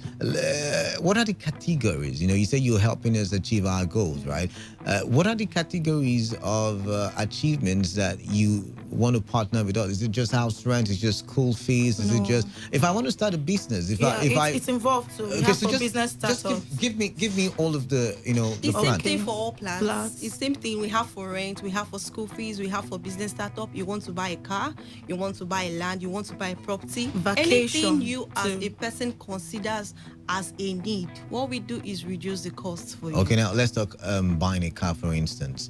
And you talked about vacation, so we get to that one. So let's talk about you Blessing talked about buying a car. So if I want to buy a car, how does it work? Okay, you have to first of all know the kind of car you're buying and how much it's going to cost. So let's say it's going for 2 million naira. Then when do you intend to buy the car then? So I want to buy the car in 3 months, or let's go with 3 months package. Now I want to buy the car in 3 months. How does it work? You subscribe with 75% of 2 million naira. That should be about 1.5 million. That's almost buying the car. It's 3 months. It's short. All right. So it's short. All right. Interesting. So if I want to buy it in 1 year, that means I would have to pay 500,000. Interesting conversation there. And then they will give me the money to buy the car. Yes. And then how is the repayment process like? It's not a loan company. Remember, your 500,000 was with us for a period of 1 year. Oh, I get now. I get it now. So I understand now. So what is your advice for someone listening right now who's saying, they have come again. They have come again. What is your advice for someone listening right now? Okay, let's say NextGene Ninja is here to make a difference.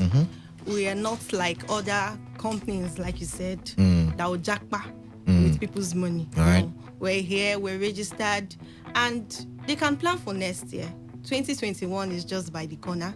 Maybe you've paid your rent for this year, you can plan for 2021 or even 2022. We'll always be here. We're not going anywhere. All right, now it just occurred to me that we missed out on the people who want to go on vacation and the people who want to start up a business, because a lot of people are saying, I want to start up a business, but I don't have the necessary or the requisite capital. So let's, Queen, you take us on vacation. So let's say I want to enjoy myself. I want to, like in our local palace, I want to flange up. I would now come and meet Next Gene. Yeah. And then what will happen? You tell us when you want to travel. Maybe you might want to do it in 3 months, 6 months, or 1 year. Depends on you. And then you subscribe to Next Gen with what you have, with the required percentage for each subscription. That is, we have the 3 months, the 6 months, and the 1 year. You can decide that you want to travel for the 3 months, and then you give us the 75% of the travel fee. And then in 3 months we'll complete it for you. It sounds very, very surreal. For business, Inka, you want to start a business, how do you go about it? It's the same thing. It's the same process. It's just for you to know how much the business is going to cost you and when you intend to start this business or when you intend to expand your business. All right then. So, I was going to ask a question, you just skipped mine. So, yet again, let's give out your phone numbers and your address for people who want to join, this this package, this wonderful package that you're bringing to the public. Your numbers?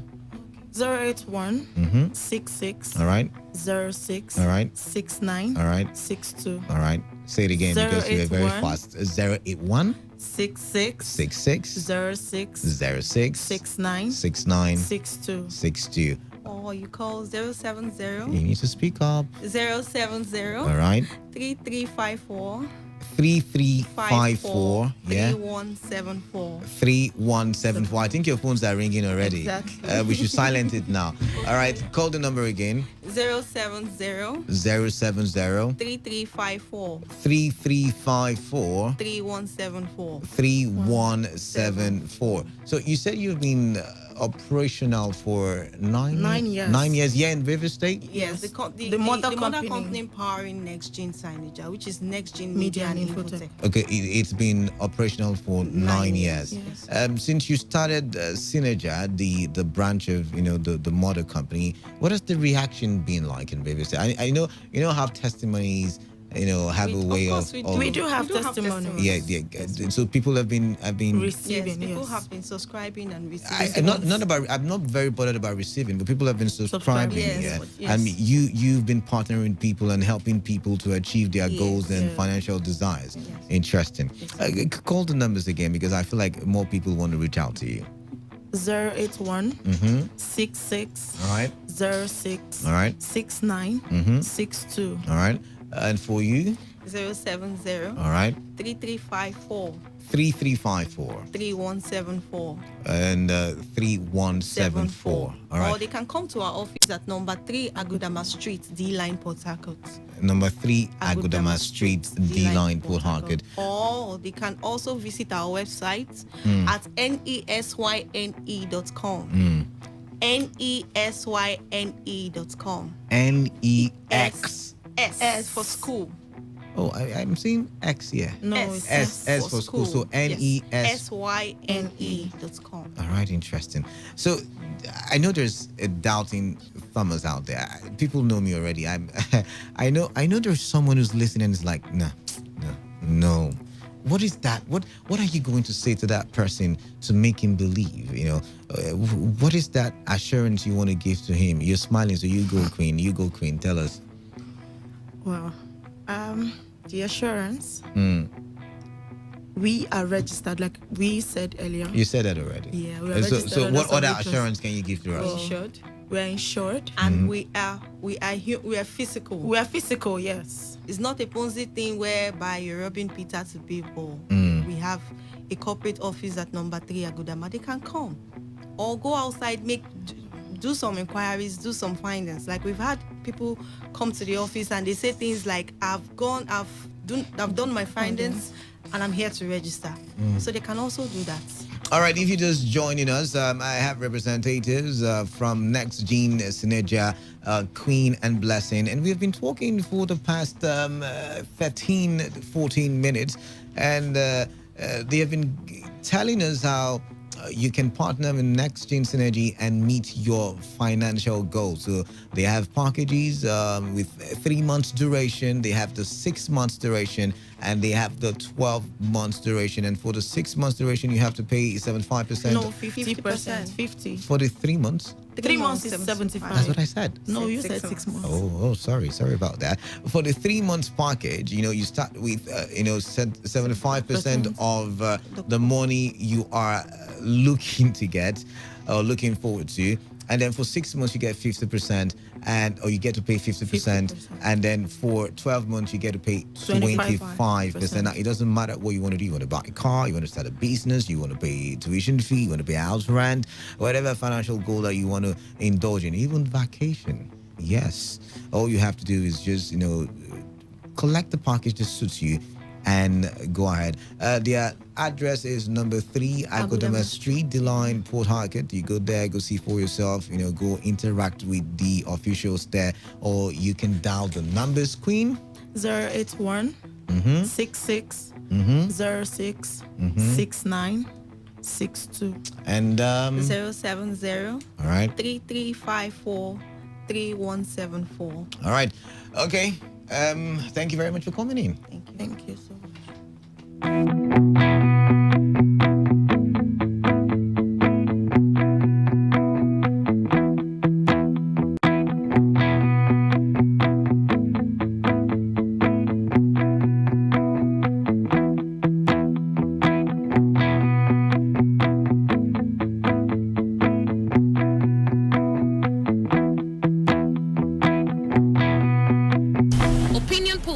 Today's quest. More than 3 over 4 of the loots we are talking about in this country today were loots within the 16 years.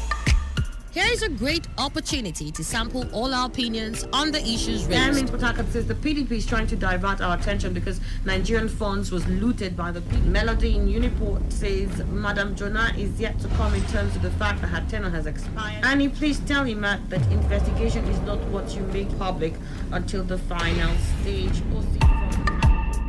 Send your opinion to us on Facebook, www.facebook.com/Today95.1fm, or on Twitter @TodayFM951. You can also sample your opinions with us on WhatsApp or on our SMS portal using the numbers 070-1933-9962.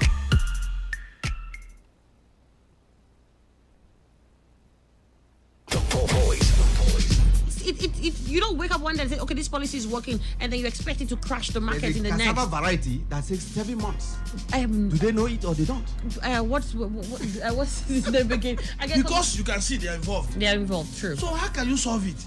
What will stop it? They're involved. Look at 1.20 billion special allowance, 1.2 billion special allowance, padding of budget, 4 billion, this billion, 400 billion. How can they stop Hello, it? good morning. Good morning. Morning, what's your name? Yeah, this is Mr. Zion. I'm calling from Port Harcourt. All right, Zion, go ahead. I think I totally disagree with the man. Today's quests with Annie.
hour, 24 minutes gone past the hour, and conversations continues right about now. I am Kalada, and I have with me Mr. Emmanuel Indukwe, Dr. Emmanuel Iru Ayanama.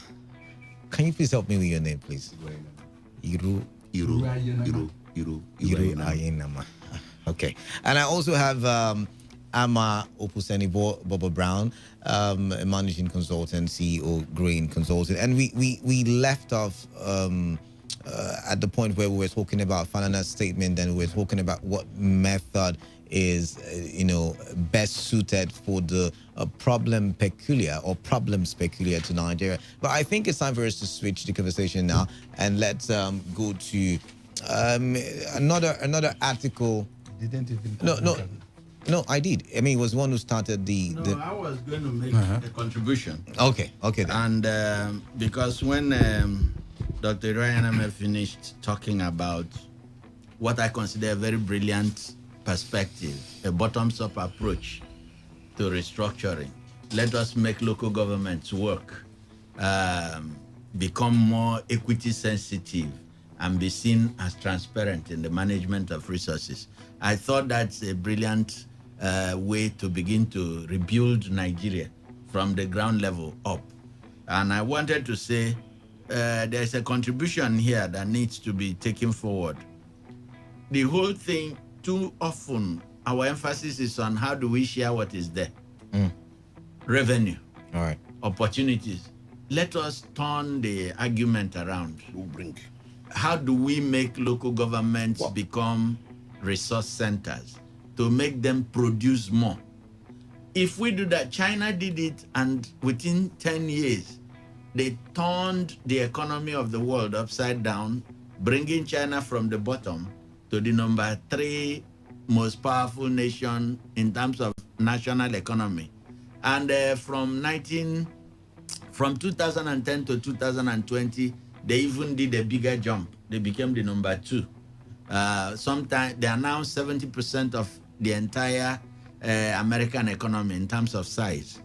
So we can do that. If the secret for China was making their local governments and their provinces the base, the engine room of productivity and wealth creation for the nation, we can do the same. If we today say every local government must produce 100% of whatever revenue input is given to it by the federation, you will see that quality will count. All right. Because those who want to become chairman of local government will no longer be those who knew how to carry gun, or those who went to snatch ballot box and are being rewarded by their political masters. You need people with corporate experience. You need people who can manage money, people who are innovative, people who've trained for the job, and have a track record to prove it, which is one of the concerns Dr. Ryan pointed out. All right. We have. So I think that problem needs to be addressed in Nigeria. Our local government, states, and federation must become productivity focused. If we do that, it will turn the issue of ethnicity, nepotism, and incompetence upside down, and we will become a country where quality counts, where the citizen counts, because we want to be productive and competitive. All right, thank you very much there. We need to move now the conversation further. We'll look at the article on the Vanguard where it says presidency, power rotation is inevitable until Nigeria is restructured. And the article goes as thus: there is an intellectual dishonesty at the heart of the opposition to rotational presidency in Nigeria.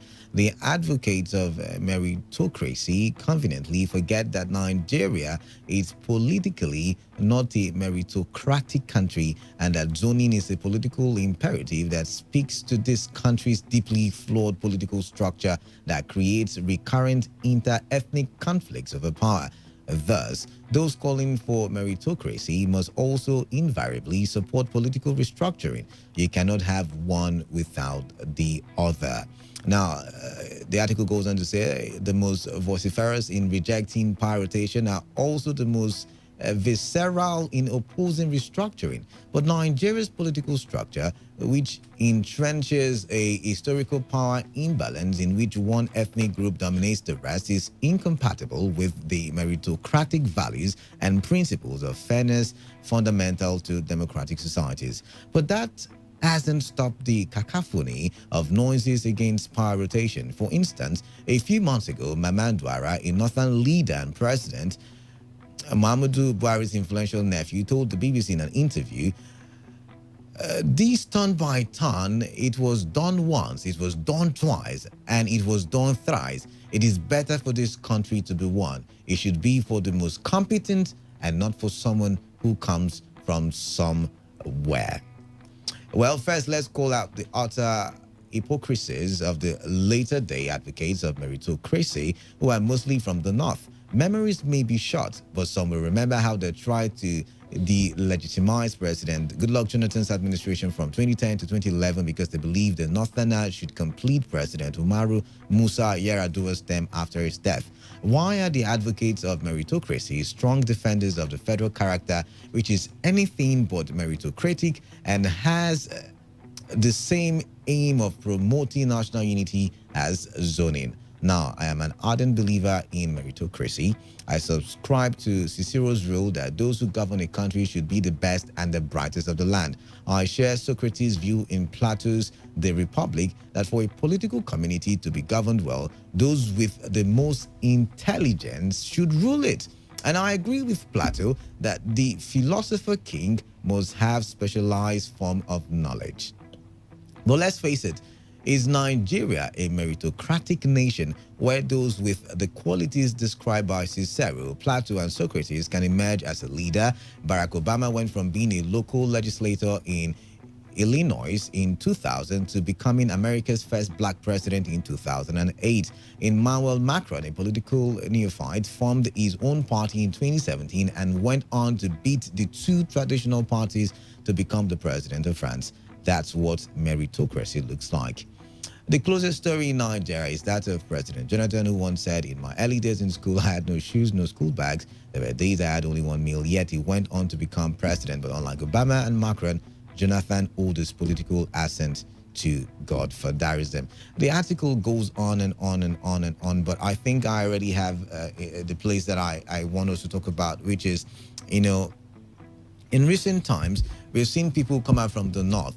And more recently, when Fashola came out and said that the APC should respect the gentleman agreement that they had, more people came out from the north to say, hey, see, anybody can go for president. I mean, as of today, the former governor of, Zamfara State has come out to say, I will be, going in for president or presidency come 2023. And there's been the talk of which region or what region should produce the president, while some have said we should do away with zoning. The author, however, is saying Nigeria is not yet matured for a meritocratic system where we now produce a president who is from anywhere, and like the president will say, I am for everybody and I'm for nobody. He's saying that the ethnic bias, he's saying that the various sentiments has got us in a volatile state, that the only way for us to be united together is if we have this rotational system of, producing who's going to be the number one citizen of the country. Let's start with you now. Do you agree with the author, or do you think it's a wrong assertion from him or her? No, it cannot be a assertion, at least as far as I believe in what he said. I think, you see, it's unfortunate if Daura is saying that there shouldn't be anything like a zoning and all. But he did say it. He did say it. No, that's what I'm saying. It's unfortunate. Now, the truth is that in a country like ours, wherein maturity is still maybe midway, it's not where you will say the strongest should be the one, because that's what it means. If, for instance, you have political power backing you, you have influences, you have the financial watches and all that, you grab it immediately. You simply grab it. It doesn't matter whether you have the requisite wisdom and all that, but you'll be there. All right. Just like what's his name is saying, mentioned Obama and all the rest of them. Obama and Macron. Macron. If it were Nigeria, they will not go there. You remember once Showore visited here, and he made a profound analysis of what should be and this and that. I told him here, see, Nigeria is not a place where somebody with the soundest idea or brains will govern. Why is it so? Good. I'm coming. Right. You see, I believe it's because of our maturity level. Because if you talk about ethnicity and all that, since it's democracy, the ethnic group with the greatest number of persons will always clinch that. Because they have what it takes. Backings, political backings, financial watches to back whoever. And then as soon as it will be easier to lobby the other ones and they will tag along. So I think that's what is causing it. Because when you are saying is a gentleman agreement, that's what has been ongoing. You remember I cited it and they repeated here in this article, the issue of Yaradua and Jonathan. All right. Good. Because as a matter of fact, if not that the Senate agreed to maybe back Jonathan, because to them, it was going to set a dangerous precedent. Should it have been they picked whether Kingiba or whoever to replace Jonathan? All right. You know that Nigeria wouldn't have been in a peaceful state it is today. Right. No matter, I always say, no human should be underestimated. Now, if you, Daura is telling me that, no, there shouldn't be zoning. Meanwhile, his own side has taken that zoning, all right, and that's what has brought up even his nephew, or that is in power today. I'm telling you the truth. All right. Now, it means that equity, which I have been hammering on, is lacking. Because you have maybe the incumbent president now, it will be easy to allow it be returned in the north. But I tell you, just like it is not easy, whether you are an incumbent or not, to run for a third term in Nigeria. I think that's the only thing, the only determination Nigerians have.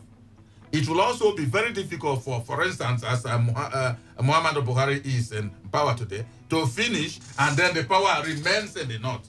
It must come to the south, whether the south, west, south, whatever. But it must come to the south. Right. Because that has been the pattern it's been following. So for me, zoning is only what could indeed make the relationship in Nigeria easy now that we have not reached our zenith of understanding or maturity for us to say anybody. If come to face it, which part of Nigeria that cannot produce that man that is excellent in wisdom? Which part of Nigeria? We'll get to that part. We'll get to that part. But let's listen to you, Doc, now. We always complain, federal character. Service chiefs are from here, not from here. Your appointment is lopsided. We always have that argument, and yet we still come and say, let's vote based on merit. Do you think, like, you know, he has said that we are ready, or we are not ready, you know, for such a system of meritocracy? As long as we remain with the current system we have, where our expectations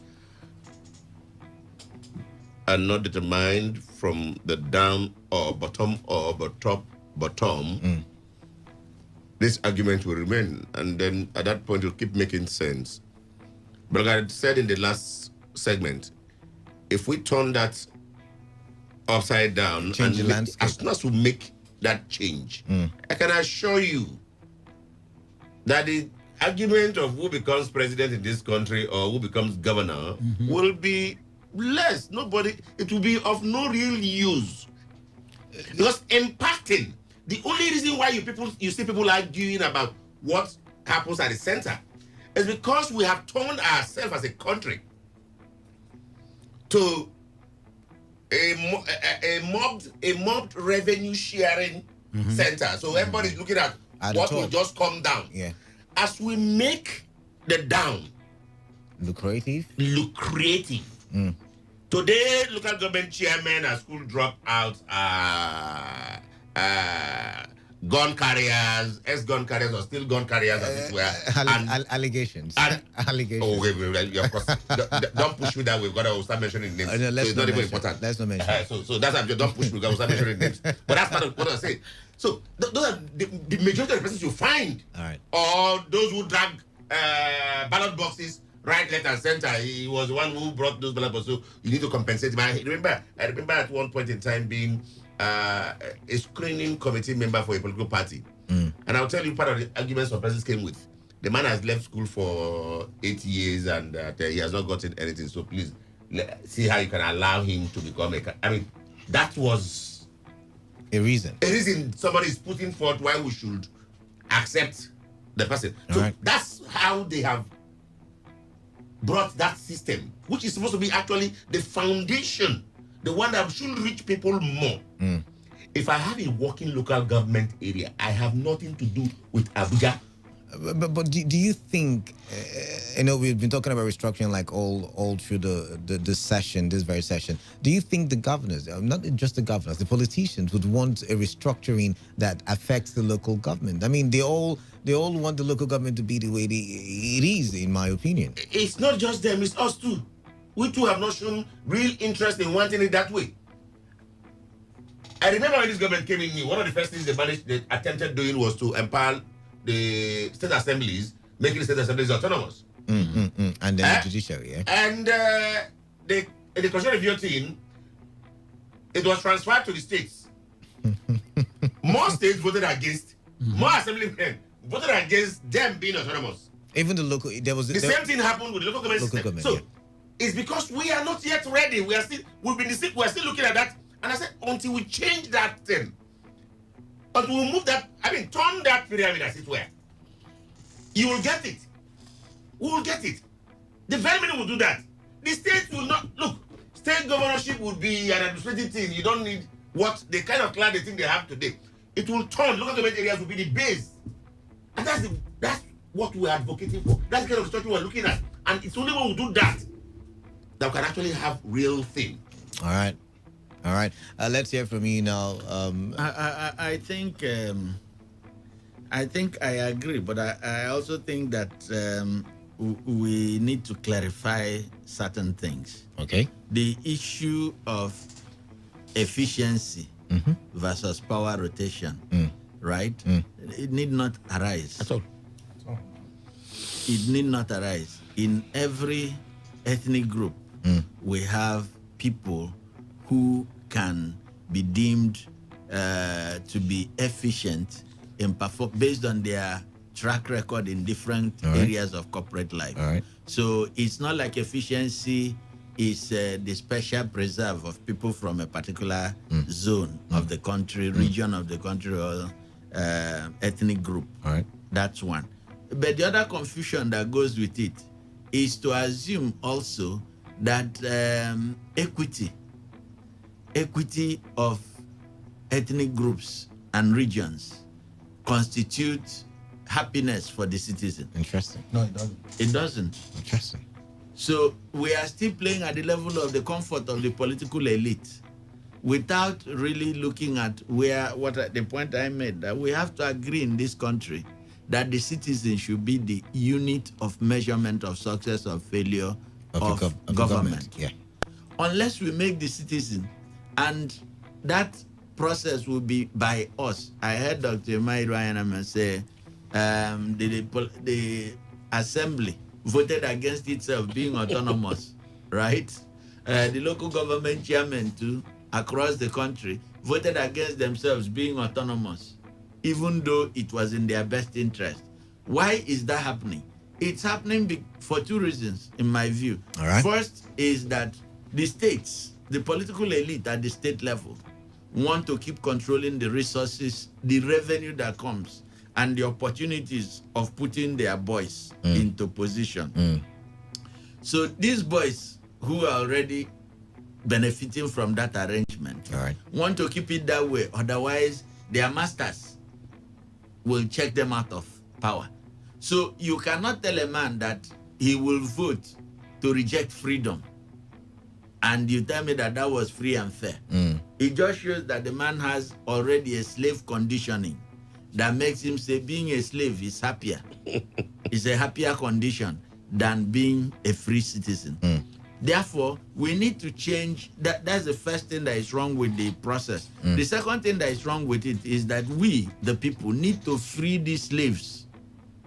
Because their enslavement we need to free the slaves. Affects us.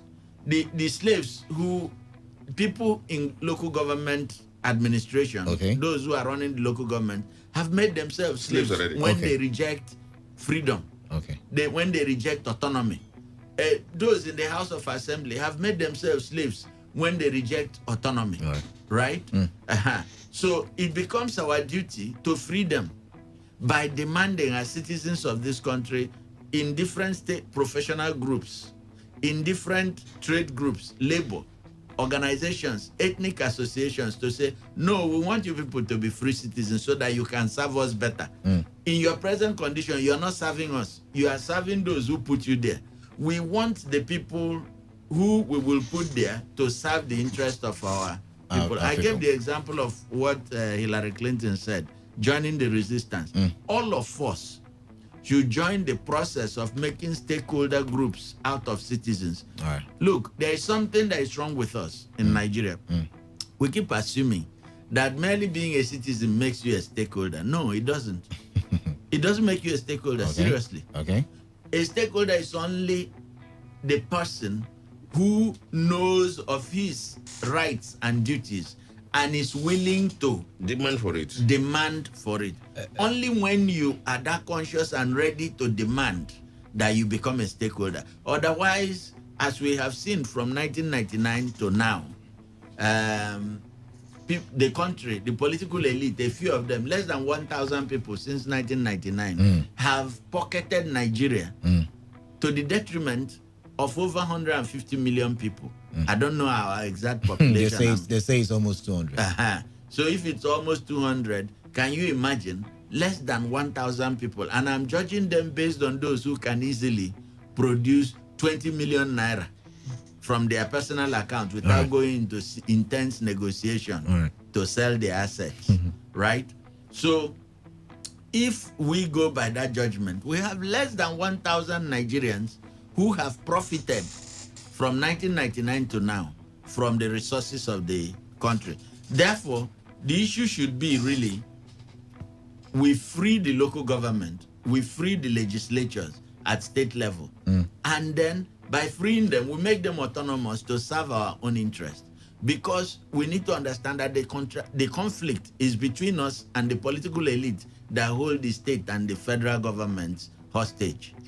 Those who are in power, good people, but the system they inherited, the feudal system which Nigeria contracted into in 1999, a feudal system that gives power and opportunities to a few, and then enslaves the rest by impoverishment and deprivations.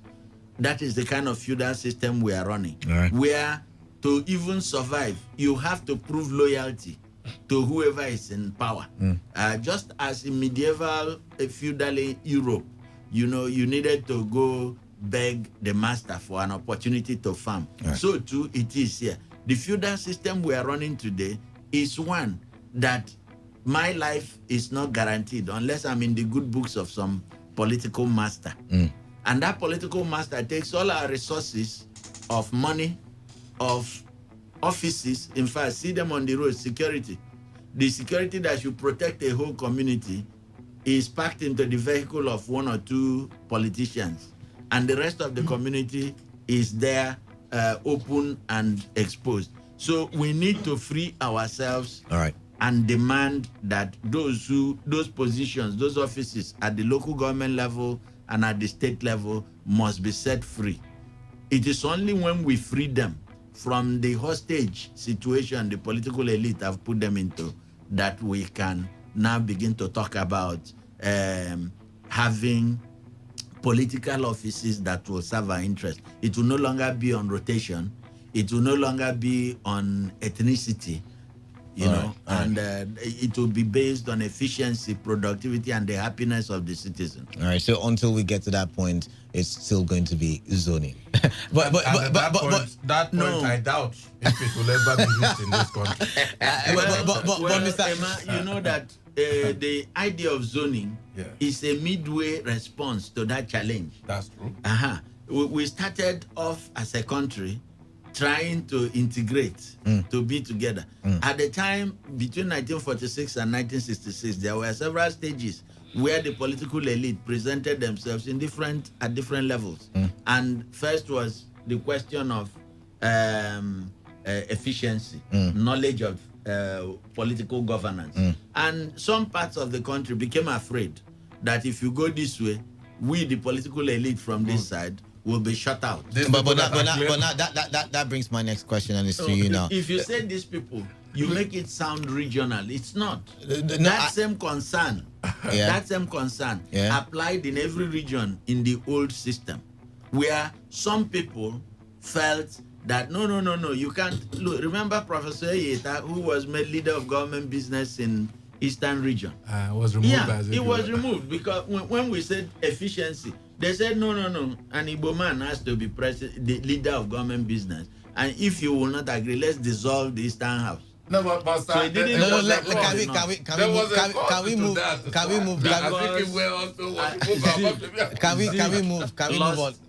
on from this? So now the question I have is, each zone must have one person who's at least one person. I mean, at least, I'm using the word at least now. At least one person who is efficient enough to lead the country, Nigeria. Each zone. But it looks as if that every time, we talk about politics in this part of the world, a lot of let the person prove himself at the local government level. That's where I'm coming from. That's suggestion. He doesn't need to go there to show it. But my point is, the local government is working, we should be begging him to come and run the state. The question I want to ask is this. Now, the truth is, a lot of people would not leave their businesses to go run for a local government election. We're not ready yet. The way it is now. But if you make the local government, for instance, if you make the local government the center of resource creation, wealth creation, and opportunities, people who feel the passion to be innovative will take up the challenge. Mr. Let's ask the question to Mr. Imana. Mr. Imana, do you agree? Because when we talk about zoning and when we look at the political space, you would find out that yes, the brilliant ones usually don't go play politics. Do you agree with their assertions? Do you agree with their assertions here? You see, Kalada, for me, this is just like I said in the morning. I can't remember what we were discussing. I said it was a wish. Okay, I remember the diaspora voting. Thank you very much. You see, this Nigeria, the way it is today, it will be years before it can be cured of all these ailments it has. I'm telling you. The issue of when, for instance, Nigeria will grow, become refined to the point that we say, this one you've demonstrated yourself. In fact, you have the wisdom. Maybe be the president or whatever. I'm still seeing it as even plummeting in the horizon. It's not something that is rising. I am asking a question. Now, I don't know why people always think that my own is the best. It is the wrong policy that people have maybe entrenched in time past. No side of Nigeria. If you like minority, majority, they are the same. You can get what you have in minority, in the majority, in minority. If you tell me that no, we are no longer doing that, is it because your own side has had it? That is where it starts. And that is why I keep on saying, when you bring up a system that like equity, nothing thrives. Whose equity are you talking about? Good equity to Nigerians. Equity of the ethnic group, or equity of the citizen, or equity of the political elite. That's what Let me answer the question. Because all the sides that have claimed to have led. Yes. So far we've gotten. We're mainly listening to ourselves. Let's address the fundamental, the problem. Our people have become poorer. People? Why are the people getting poorer? Poorer with every administration. In the present structure, which is closer to the people, What can we do at that level so that the so-called powers at the center will be reduced? Well, Let people take over the resources at those levels and then begin to do something. Let's see. You see, I see myself as a realist. Whether 20 maybe sides have had it and they didn't make us better. Now, one side remains, for instance, that side should also join in that jungle of not making us better. No, hold on, sir. Let me finish, please, so that anybody, even outsiders listening, will understand my position. Yes. Once you come up now that your own side has indeed enjoyed that which is not making us better, which of course was intended to make us best even or better. And you are saying, no, put a stop to this. There will be disenchantment. But that is why that article, the writer, who I assume should be from the Southwest, said, is that Religious. Okay, religious, no, I on that one. Those are playing. I know, those are playing, but let's get back to here. Because when you say side, yes. For instance, I did say here that Okrika, Kalabari, Bonny, and the rest of them, this way, we are existing countries. They are fused into what today is known as Nigeria. And you're not telling me sides. Is it the contraction of south, north, east, west that is the one that you are counting the sides and saying, I'm coming. The ones that are counting the sides and saying maybe one side has not gone?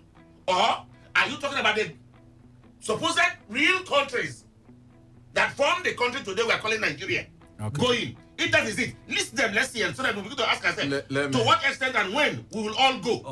Let me answer that question. It's very simple. No, it's very simple to answer. That's all. Because you see, we talk about yesterday. That is where he's talking about. Okreka was a nation already, and whichever places were nations already. We are talking about what exists now. And if you are talking about what exists now, is this not maybe not west? No, it doesn't exist in my head. He's trying. I understand where he's coming from. But whether you like it or not, we have the regions. We have the 6 geopolitical. We actually. Whether you like it or not, we have a cricket still.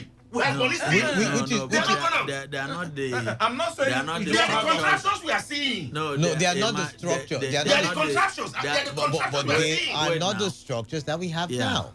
Yeah, they are not the formal structures of government that have been foisted on us. That is not helping us. That's another argument. That's another argument. I'm not arguing with you. But that's another debate, another discussion. That's what we're saying.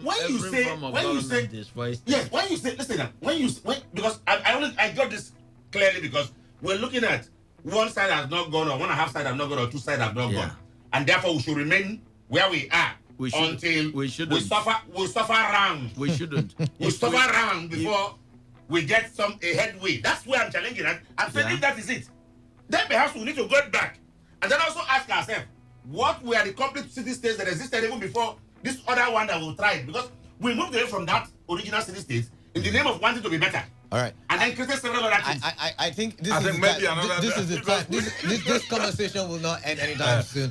So I think it's time for us to move. We'll take a short break. When we return, we will talk River State. We'll do real talk. So you stay tuned to Today95.1 FM. And of course, keep sending in your text messages and WhatsApp messages. You can go online on Facebook and on Twitter and drop your comments. You would see the post there. Drop your comments, and when we open the phone lines and when we allow for contributions, we would read them, and so you can be a part of the conversation. For the text and WhatsApp message portal, send your text messages to 0701 933 9962. For Facebook, you just go to the handle at Today95.1 FM. Please do, so you can be a part of the conversation. And then, of course, for Twitter, you go there at TodayFM951. If you're on Twitter, drop your comments, and let's all have this conversation for national development.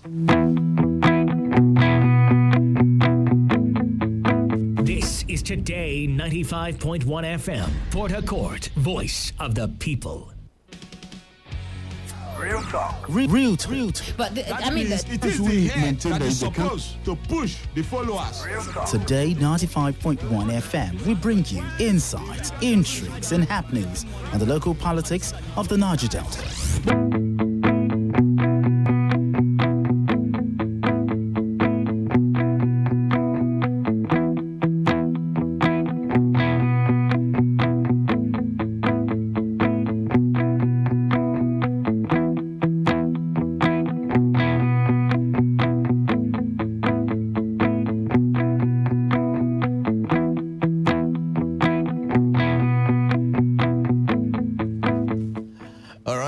It's 1 minute gone past the hour of 11, and it's time for us to look at River State issues or issues focused on the Niger Delta. And for today, we'll be going back a few days to look at the statement made by the River State governor.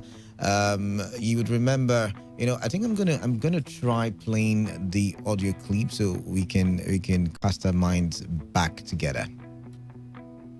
All the development in the state is concentrated in one area. As a fine, it means there is development. However, it's been concentrated in one area. What about those who have come and there was no development in any area at all? So I should be happy to say, okay, I have tried to develop part of the state. When you come too, you develop the other part of the state. When another person comes, you develop the other part of the state. Because no one person can develop the whole areas of the state. I want to challenge any Rivers politician, anyone, whether here or overseas, to tell me which local government, one, that you cannot feel the presence of our government.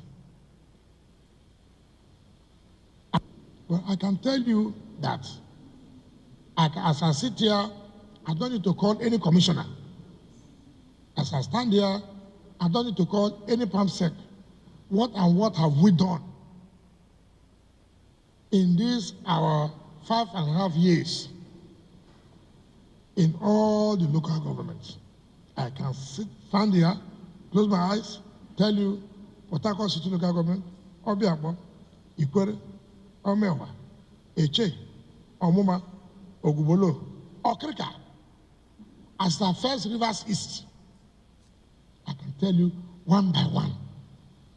If you go to Rivers West, I can tell you whether it's Bonio, Degema, Akukotoro, Asaritoro, Abuodua, Ahuda East, Ahuda West, Obobo Mandoni. I can tell you local government by local government, one project can go and say, this is their project.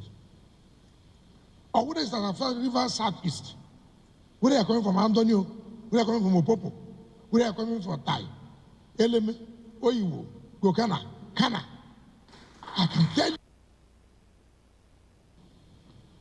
People say, oh, all the development in the state is concentrated in one area.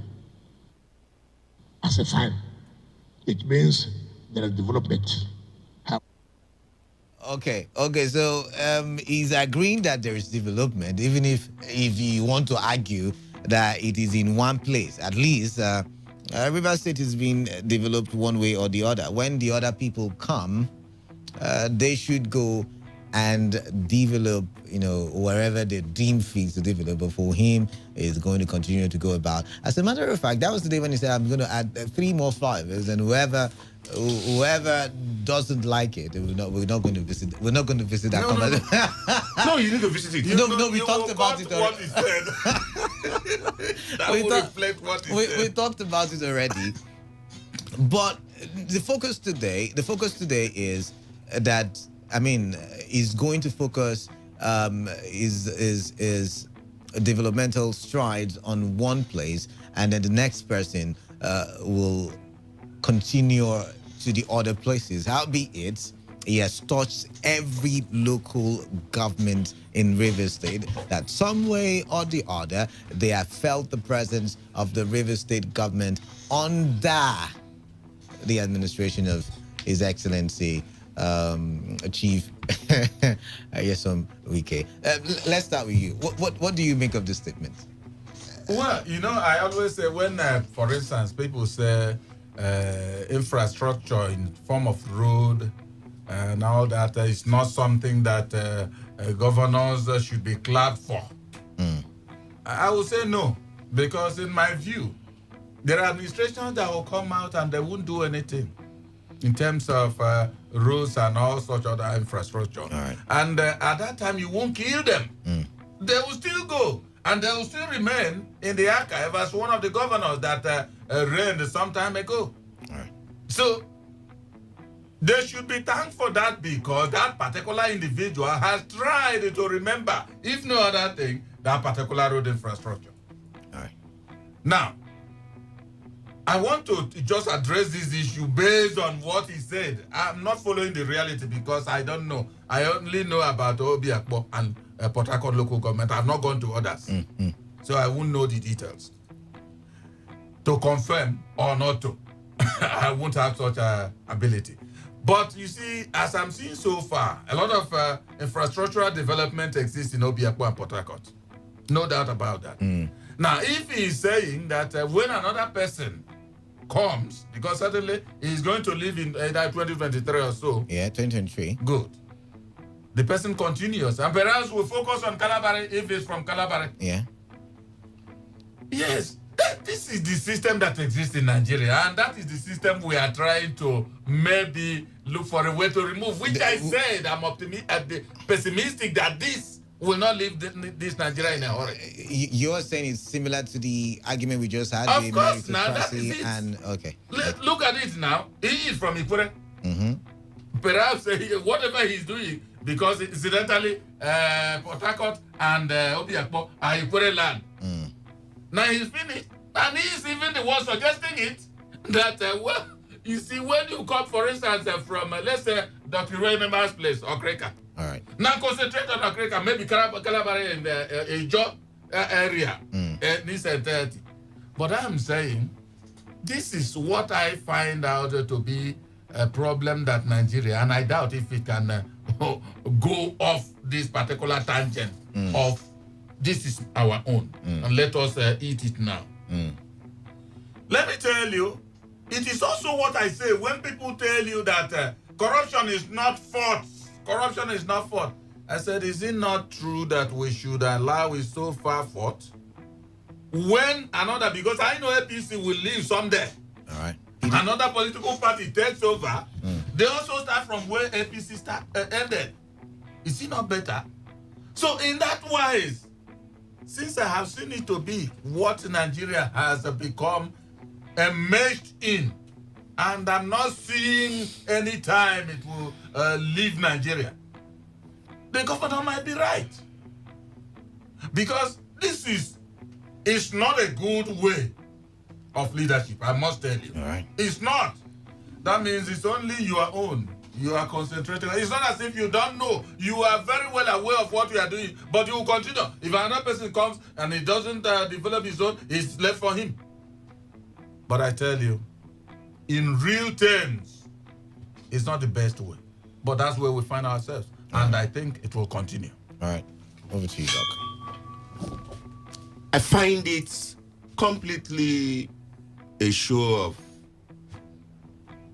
arrogance.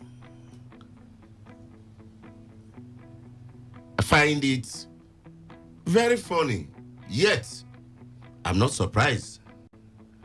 I'm not surprised because this is not the first time statements have come out from a man who is living on taxpayers' money. A man whose survival as of today is completely my tax. The last time I did hear him say was when he held a machete and he was playing fighting a war sound, and he turned around to tell the rest of River State, Nto. And nobody learned anything since after that, Nto. Again, now he has told you to go to hell. And that's the kind of thing we're saying. That until we turn the pyramid, until we get back to where the people are, these are the kind of persons we will continually produce. The kind of persons we will have. But when you say the kind of person, some people will give with you that he has done noble. I mean, to sit with me and tell me that he's doing noble. One person. Not necessarily. I'm just giving you the task. Like an assignment now. Get one person, not even from the table. You will get them from the phone calls. Oh, I will show you. I am one person.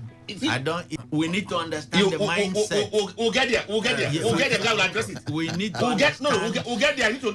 So that we get the mindset. The reason why that is happening is what we should challenge, not the individual. All right, thank you. That's what I think. Let's just align. Now, we'll get there. I want to hear that part so that I'll take it on from there. Completely. Now, generally, this is the first time perhaps we'll have somebody with no history.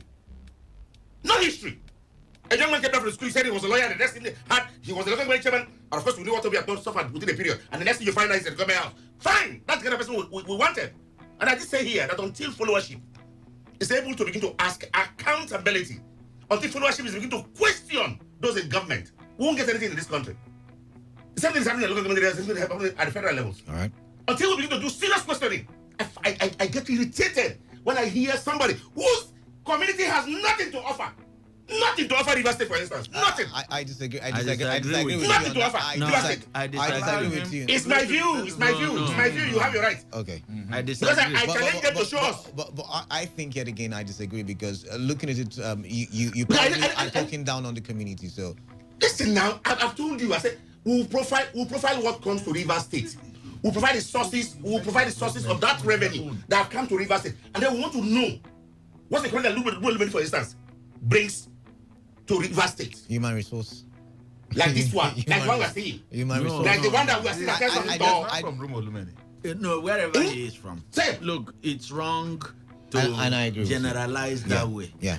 The issue is we are doing this because we've still not moved into a framework that is more objective. And that's where we are coming from. And because that's what I want to address. I was hoping you will go in that direction. No, because listen, let's get one thing straight. Let's listen. A gentleman that eats from a tax, a community, I should go to hell. And I want to sit down here and look at that kind of person and talk. I have evaluated the things he has done. If you say he has not, okay, he says he's building bridges. I say, very good. You're building bridges. Bridges where to where? And what are the bridges doing? You drop the bridge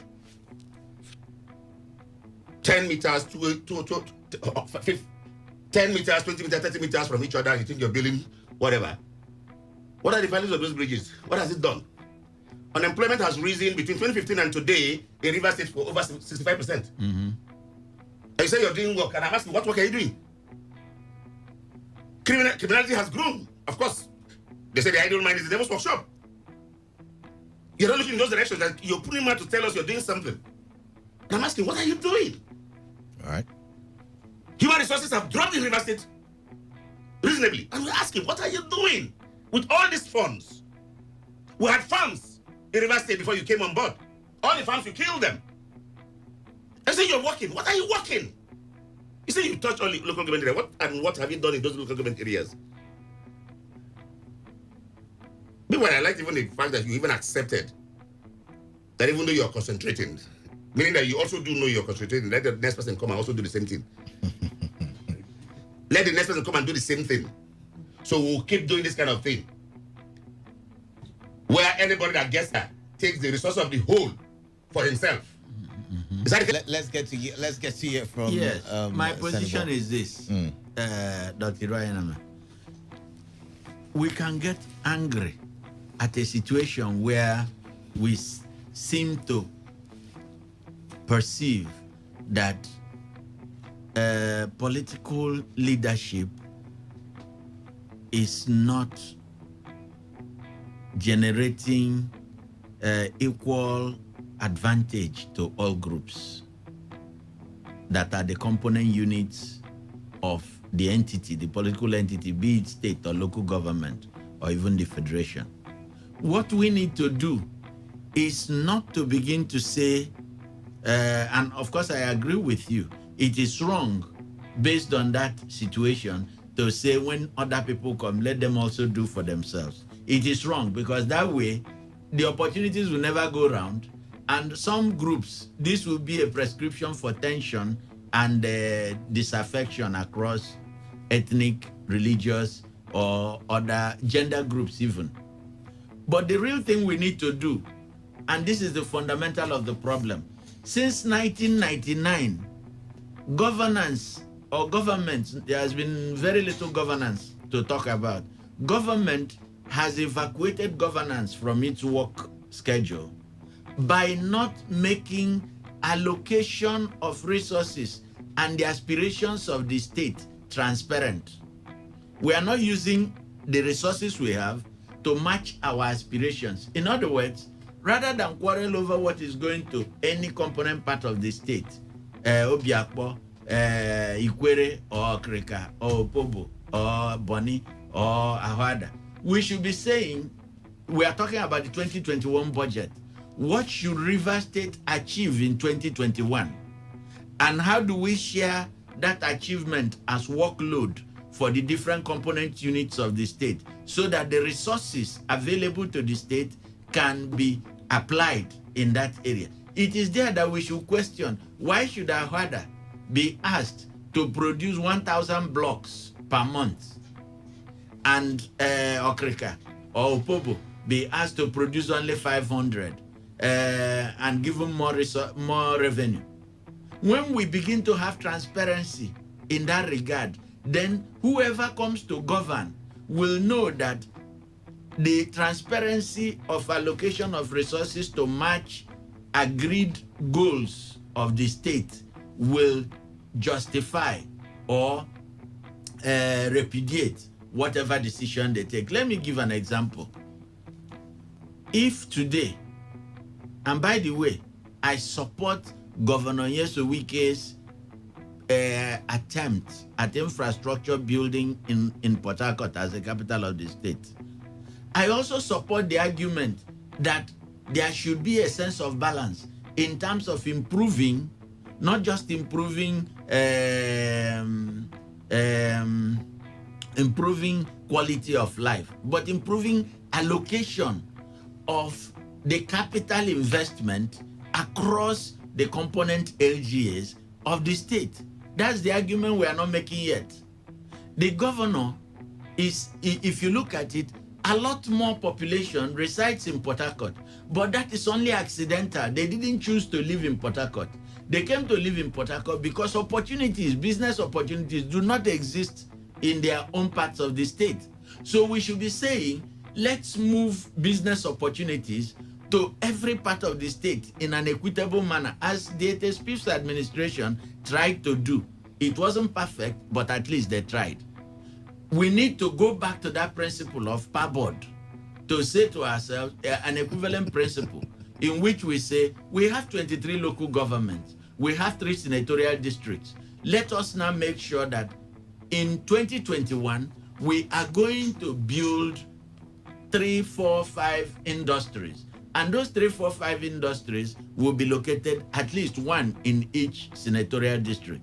If we go with that principle, then the governor, whoever is government, starting from 21, Governor Wike will be looking at it. Because we are building 5 industries and one each, at least in each local government, I am required to give 1/3 of supporting infrastructure to those local governments where this industry will go in. It is the lack of this kind of objective analysis, objective parameters of allocation of resources to match expected returns that makes the argument petty at a certain level.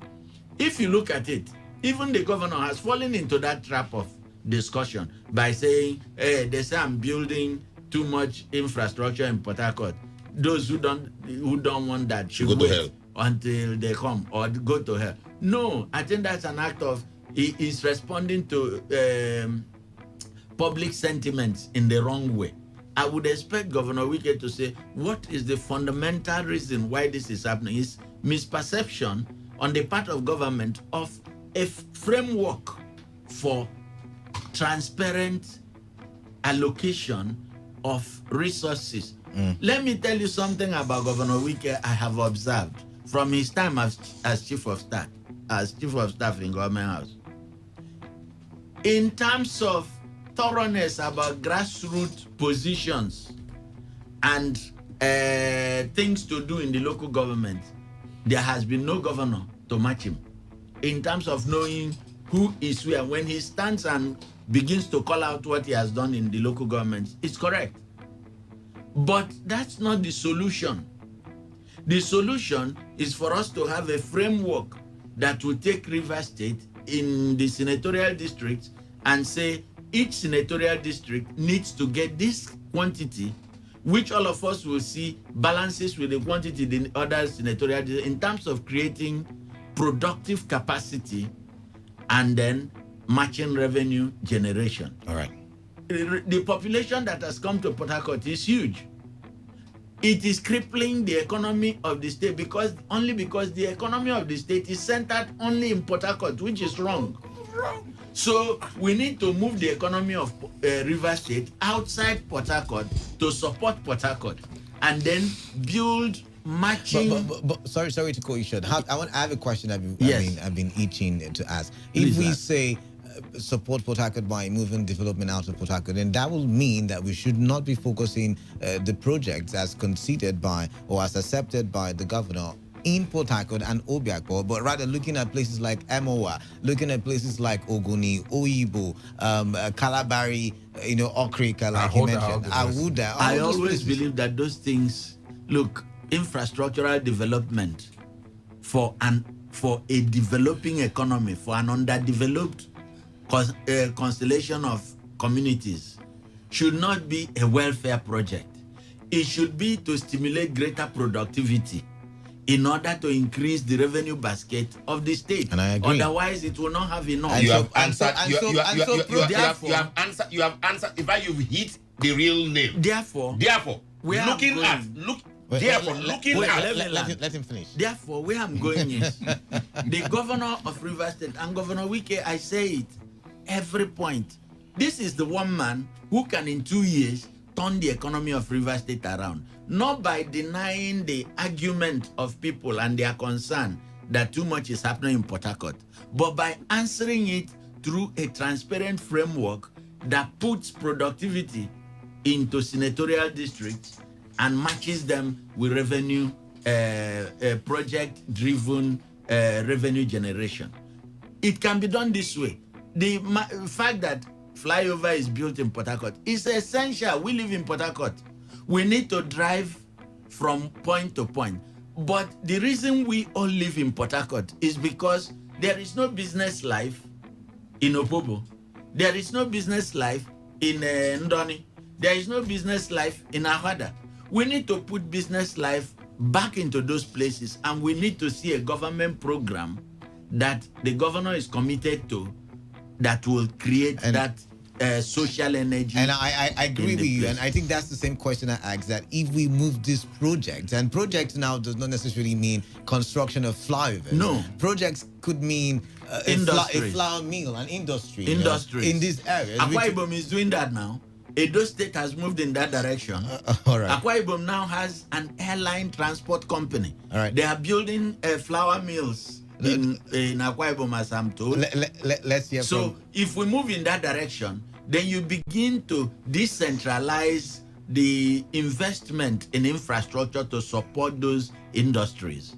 I like your suggestions. For me, that's what it is. Suggestions as to what it should be. My concern, and perhaps my quarrel, is a very straight one. I'll keep hammering it. Don't quarrel. No, I'll keep hammering it. And see, it pays me more because I pay tax to Rivers State government. Okay. So I'm not just talking. I'm talking because it is my money the gentleman is living on.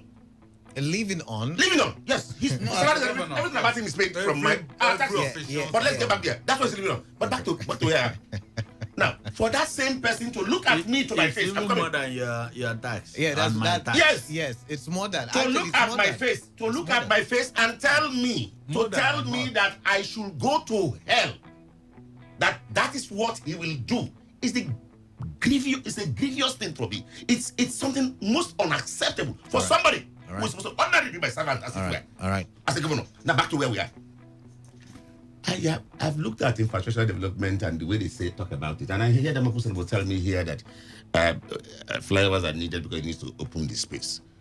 And I look because of the population that need to use it. I look at Rivers State and ask myself, is the flyovers I'm seeing, is it what will allow movement in Port Harcourt? I said the person doesn't even really understand the movement trans in Port Harcourt. Right. What congests Aba Road? That flyover will not solve 1/10 of the problem you find on Aba Road, for instance. Because the problem in Aba Road, what happens in Aba Road is a very simple thing. Everybody going out of the state comes to Aba Road. Yep. Everybody coming in comes to Aba Road. And so if anybody's intelligent and needs to do actual opening up, it's not on Aba Road. It's within the wings. That is not thought of. First and foremost. Now, back to Jared. Flour mill is completely dead as of today. Nigerian Engineering Works is dead. Those are companies where the state government had some stakes. It's gone. All the companies we have in the state that government had stakes are totally gone. Unemployment is rising every other day. I agree. The state government attempted to say they want to employ people just recently. Yeah. The crowd got them confused. The crowd got them confused. And that's very real. All right. The crowd of persons got them confused. We're still waiting for the outcome of that. Now, if you can come to tell me that the resources of the state could be used for your own LGA and that the rest people to go to hell, and you're coming to tell me tomorrow that you want to employ people, and we'll hear from the grapevine again that you have listed persons that will already come, that what they're doing is rubbish. I've heard that and I will show you where it is. Where it's rubbish. It then also means that tomorrow you come back to give me complete list of persons from your own LGA perhaps, and then tell the rest of us to go to hell. That's an allegation. Those are kind of an allegation. We are moving from one point to the other. No, I said if you can do this, I said if you could do this, the same way you could also come back to tell me to go to hell. All right. When you do that. All right. And those are the kind of things we're saying, and that it doesn't make sense to me. A government, like we've said, and we'll keep saying, if we must get out of this mess we have around us, all right, we must get to the level where we'll be able to say which are the constituents of the state. What can be generated from the constituents? From each of them, yes. From each of them. And what how do we appropriate? Yes. What do we need to? And it's only then. And to get that, and that's where I don't blame him, I keep saying it. To get that, we need capabilities.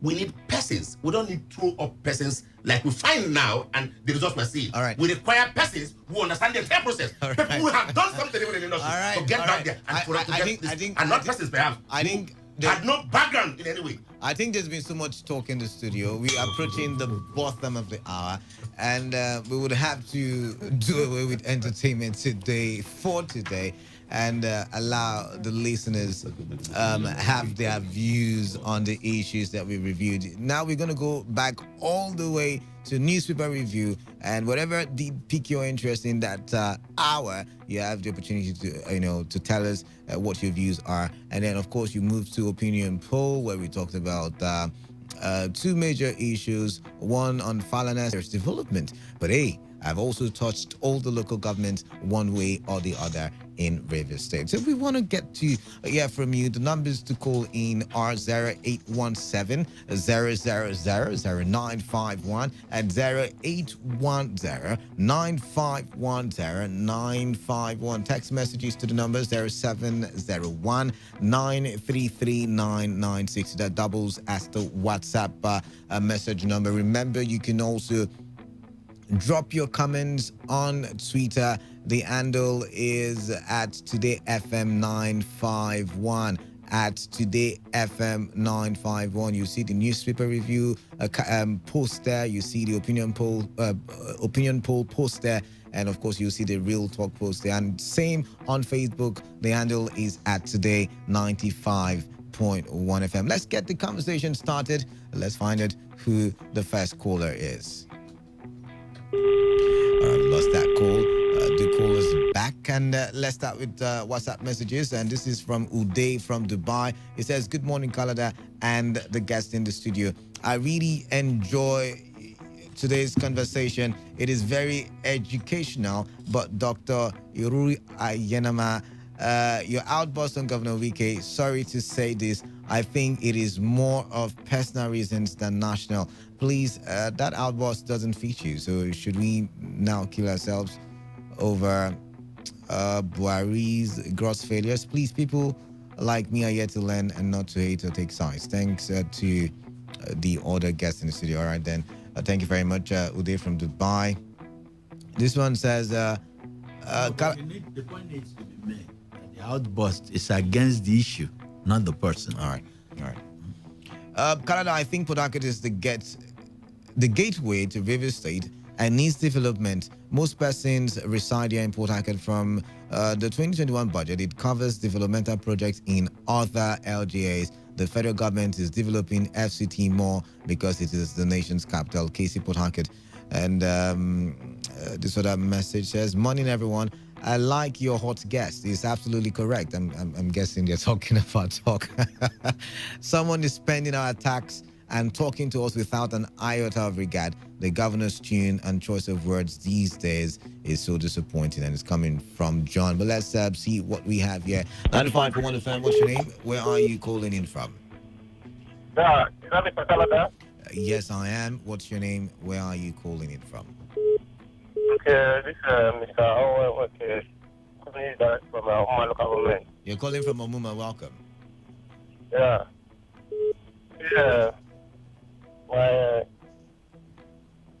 My take is on the issue of Governor Wike. Are you hearing me? I can hear you. Go ahead. Give your opinions, yeah? Okay.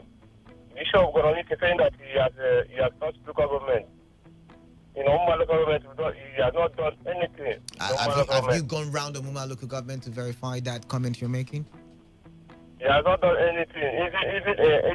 Even the PDP members, the PDP fellows, they are all crying. There is no empowerment, no job creation. I'm telling you honestly. Right. And the part of it is this one, he came up on the radio and started telling people that anyone that doesn't want it would have started development in River State, and the fact that should die, that he has a message for us. The case should apologize over that government. All right, thank you very much there, Henry. 95.1 FM, what's your name? Where are you calling in from? Canada, good afternoon. It's still morning. Good morning. Good morning, my dear. What's your name? Turn off your radio. Turn off your radio, please. Hello, thank you. Canada, can you hear me? Yes, now I can hear you. Good morning. Yeah, this is Comrade Talk Your Mind. I talk your mind then. Yeah. You see, when you go to Abuja, you see that no part of this country is developed like Abuja, because the full Abuja is central. And when you are coming, so many people reside in Port Harcourt here. Nobody forced them to come and stay in Port Harcourt. And inside that River State they are coming, it's in Port Harcourt. All right. Nobody want to go to other villages inside. All of them want to reside inside Port Harcourt here, where there's still other places inside River State here. And when you want to do something, you will do something that will benefit almost everybody. Some people feel they come to this Takot, they have not been to their village. They have car. Their car have not gone to their village. All is in Takot here. You understand? But if they can help us to distribute other of their property to their villages so that Takot can be empty, so that all those things that cannot be come up. The reason of building flyover is because of road up. And who are the people driving the car? Are they the indigenes of the Takot? No. It's still other people residing in Takot. All right. I don't know. There's not how somebody will do in this rule in this world that will satisfy everybody. Even some other girls in the studio, if you give them, you see that the family will be smiling more than other people. All right. Yes, all of them. Once you make them chairman or governor, their family will smile more than us. That's when it's certain. All right, then. All right. Thank you very much. Thank you very much. Talk your mind. I guess you said your mind. But you know, Kalada. Yeah. What he said is that Port Harcourt is like Abuja. In terms of development focus. Yeah. Everything should be, just because the federal government is building up FCT. It says concentrating more. More, yes. That's what is wrong with Nigeria. Okay. That the capital cities, whether at state level or federal level, are parasites. They are not generating good health to the host entity. All right. So River State should not emulate that. We can decentralize opportunities and therefore decentralize the supporting infrastructures to make those opportunities viable. All right. That is when we can generate more resources for our state and have happier interaction amongst our people. All right, thank you very much. Let's take this call now. Okay, I think I missed that one. All right, while the phone lines are being fixed, this one says, Morning Canada, please, I think the Gets are making points, but they are rather confusing people. Restraining entails citizenship, curbing corruption, and a way of managing both human and material resources. We must tinker with the way things are done for a better Nigeria. The U.S. at some point restructured in Philadelphia when they all agreed to govern the rights of Americans. We should stop being academic and tackle the menace. Joe from London. All right, Joe from London, thank you very much. This one says, Melody report, it will be difficult for most of us to make heaven because of our love for injustice. Why will we be sharing something and when it got to my turn, you now remembered that the sharing formula has not helped us? Allow me to have my turn first before you shift the goalpost. In 1999, presidency was zoned to the west, 2007, the north, 2011, south. Why can't you, for equity's sake, do the same to southeast for the sake of equity? I support that. Why all these unjust grammar and paranoid tendencies when issue of equity for southeast is raised and you still blame Igbos for pursuing Biafra? We must take cognizance of our peculiarity and stop this cheating grammar,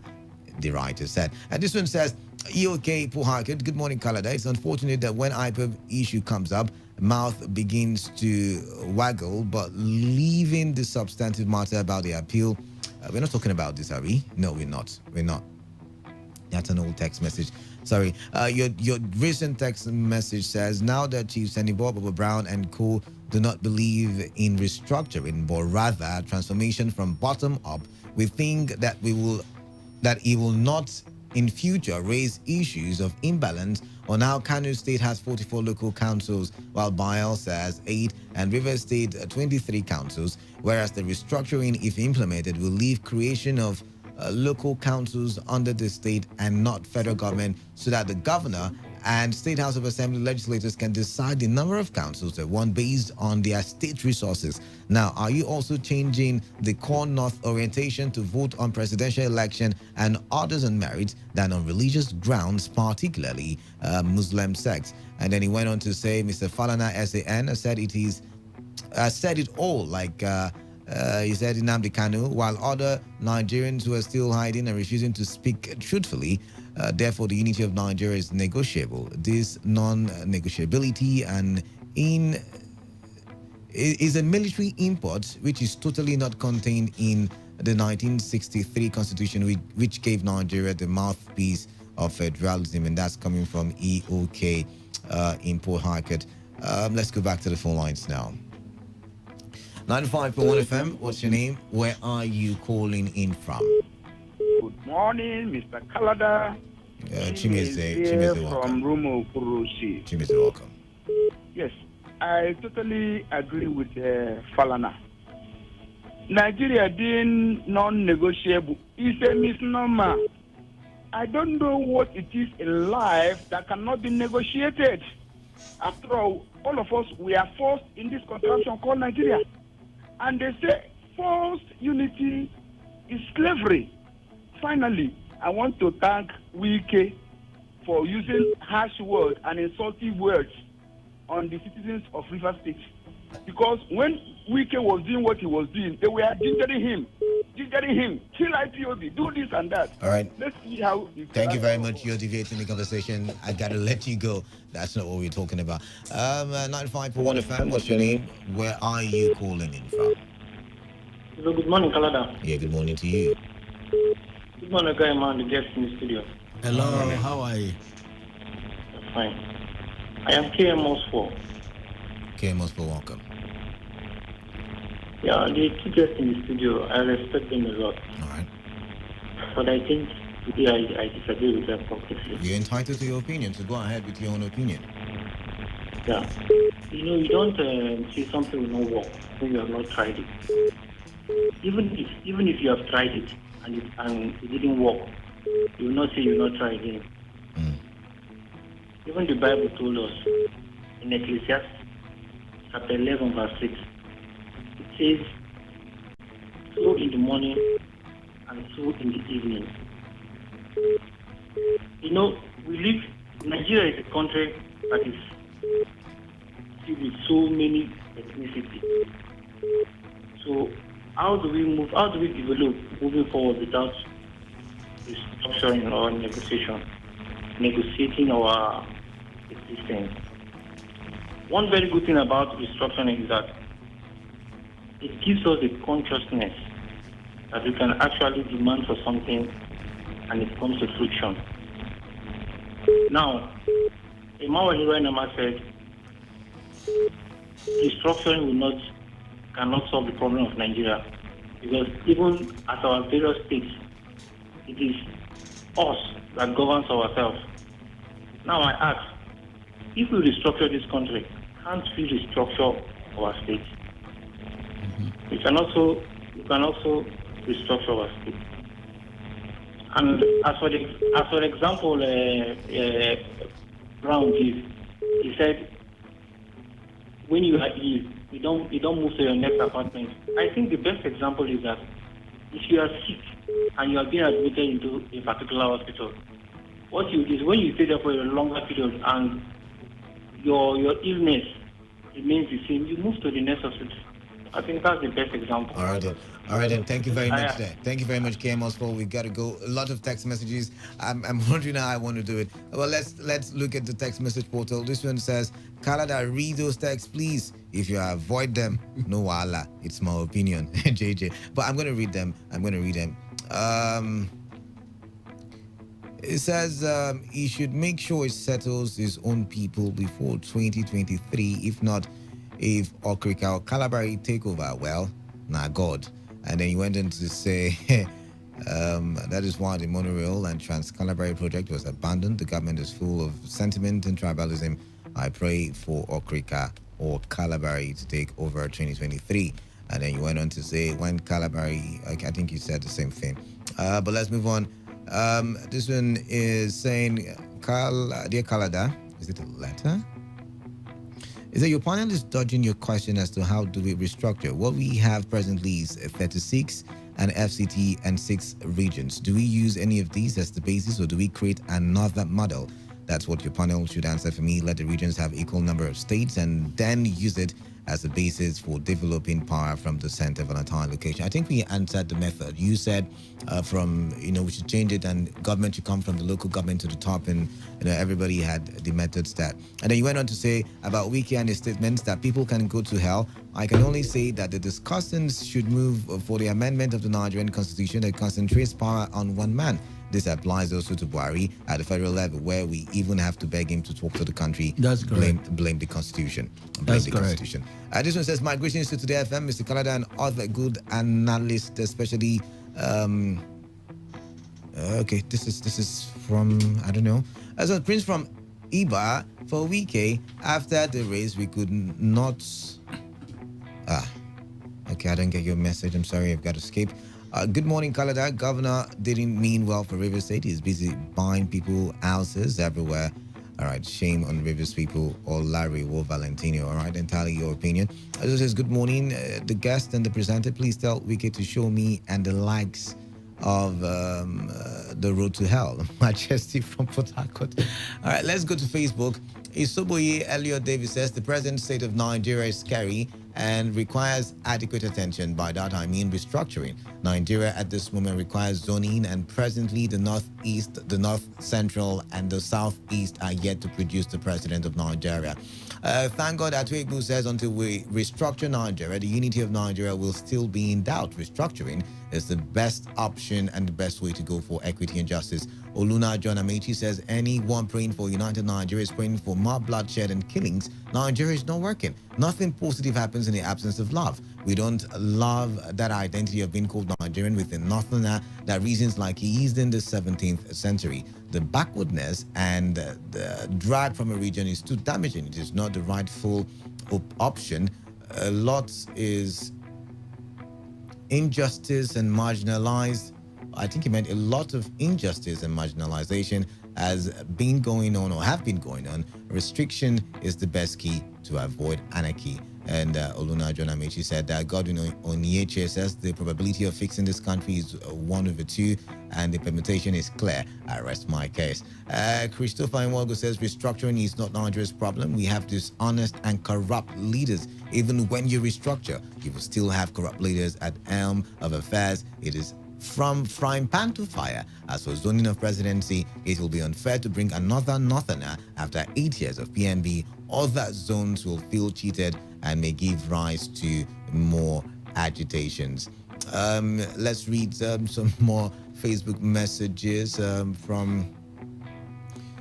this one says, land border reopening is long overdue as its closure brought no positivity to the entire country. However, there shouldn't be any restrictions on any goods. As for Governor Masari, he seems to have much knowledge on the kidnapped boys. The earliest immunity is laid aside and is questioned to bring back the boys, the better for us. And that's from Sam Ekere. And Oluna John Amechi again, FEC approved reopening of 4 land borders. If I may ask these questions, what have they achieved? What is the success recorded in closing the border? What was the reason of closing? Does it have any effect on our economy? They just inflict unnecessary hardship on Nigerians. Thank God that Atwegwe again says reopening of land borders. For me, the closing of borders last year, August, by the federal government was a waste of time and nothing meaningful came out of the closing of the borders. Since the closing of the borders, as our economy improves, how much is local rice today? And made in Nigeria product that were around the federal government to close our borders. For me, nothing came out from the closing of our borders. And Simeon Kenneth Uburua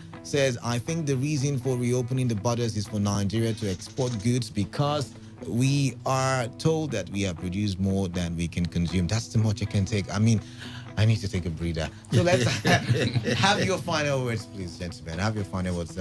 Let's start with you, Doc. Political office holders must remember one thing.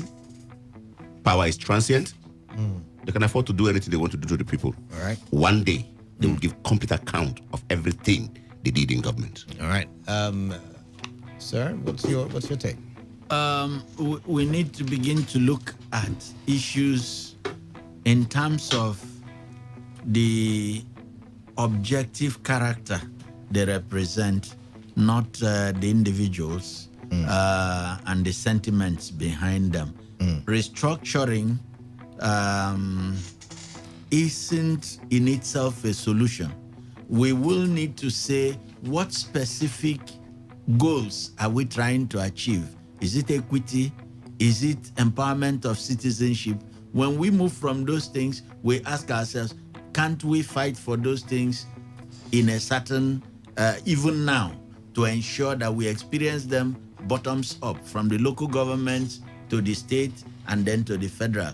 If we can focus on those key goals, then the structures that will make them become part of our lives will naturally emerge from our consciousness. All right. And your take. Well, if anybody thinks that zoning doesn't mean much for Nigeria to be cohesive and, of course, thrive in its unity, then the person is certainly daydreaming. Zoning is important because without zoning, you will be leaving the flanks wide open for lack of equity. Those who are proposing that there shouldn't be zoning, let them stop a federal character commission and all that. Yeah. And let them also remember that particular sweetness that made them had their turn, even though gentleman agreement was behind it, they should allow it to be for others. That is the only time Nigeria can be in peace. All right, then. that is the much that we can take on the show. I had guests that helped me make the show as interesting as it was. I want to give a shout out, a birthday shout out to someone, and I want to wish him long life and prosperity. This message is coming from his daughter. I'm talking about Mr. Odunayo Akinyemi. Happy birthday to you. Long life, prosperity, so much joy, and all the things that you so desire will come to realization. Good morning. Stay tuned to Today 95.1 FM.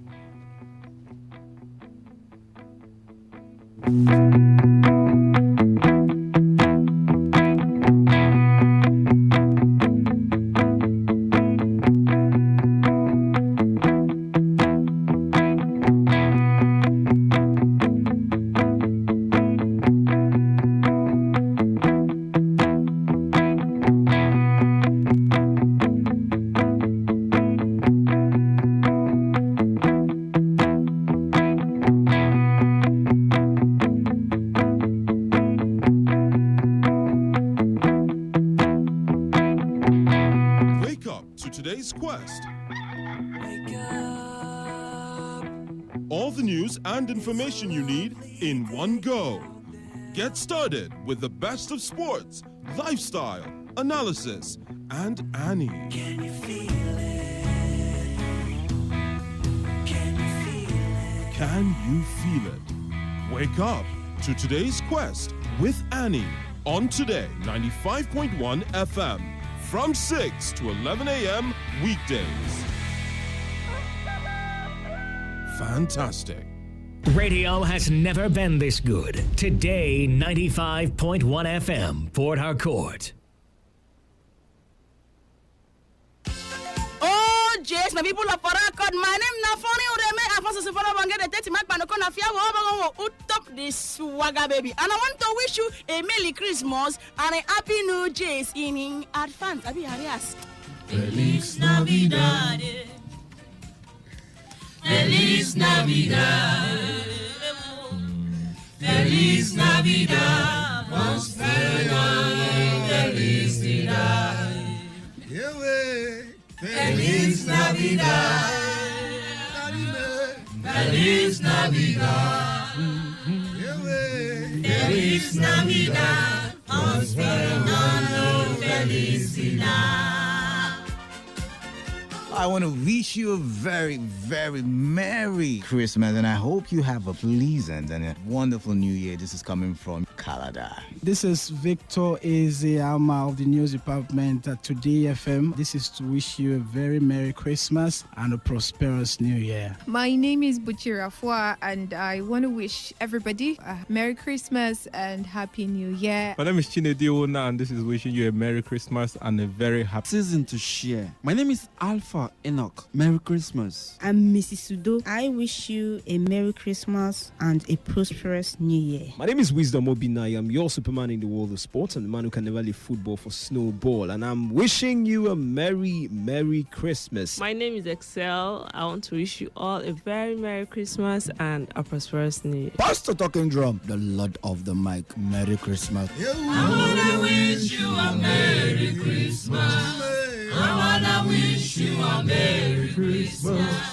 I wanna wish you a Merry Christmas from the bottom of my heart.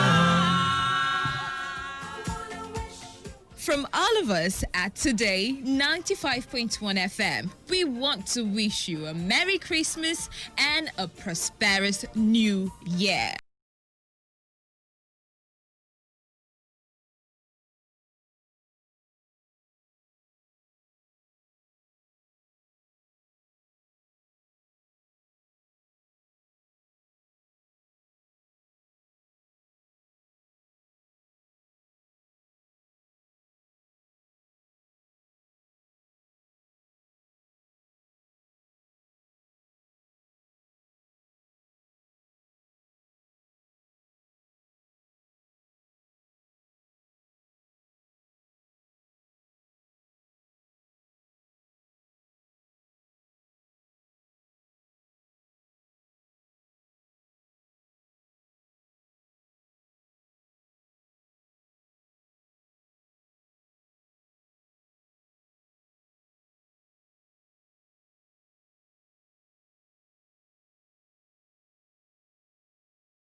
I am a proud Nigerian. I have been placed here by God for a time such as this.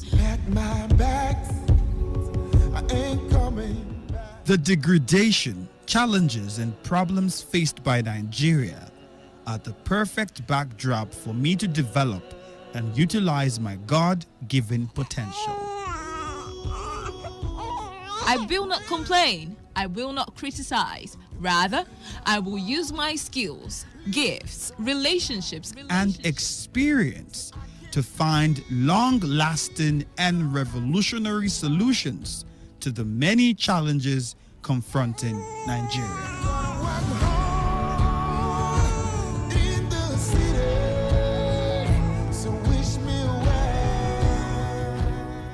Nigeria will rise again.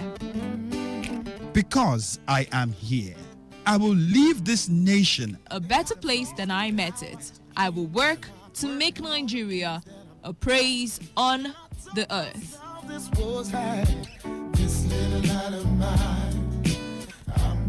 I will work to make Nigeria a praise on the earth. So help me God. Let me tell you how I got this far. This message is brought to you by Today 95.1 FM, Voice of the People. Ladies and gentlemen, may I have your attention, please? This president's failed. It's about the future of this country. We're going to take it back. We're going to take it back. You asked us to vote you into that position so you can bring about that solution. So when you vote me, then you sleep. Let me see if I can take another phone call. Hello, Today 95.1 FM. Good morning. What makes a policeman to be able to feed is the gun he's holding. They use their gun to extort money from people. Good morning. What's your name and where are you calling from? No longer news that we are truly the voice of the people. Am I not a slave in Nigeria? I refuse if you are. If you say you're a slave, let's not get to that now. So the Nigerian constitution. You spot the difference now? Whether it's happening in Port Harcourt, South, Nigeria, or around the world, we've got you covered. On air, online, delivering balanced news and unbiased analysis. Today, 95.1 FM. Every day, every hour, when the big stories break, depend on our 24-hour news team to bring you the latest. Today, 95.1 FM. This is Today. 95.1 FM, Port Harcourt. News.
Every day, every hour, when the big stories break, depend on our 24-hour news team to bring you the latest. Today, 95.1 FM.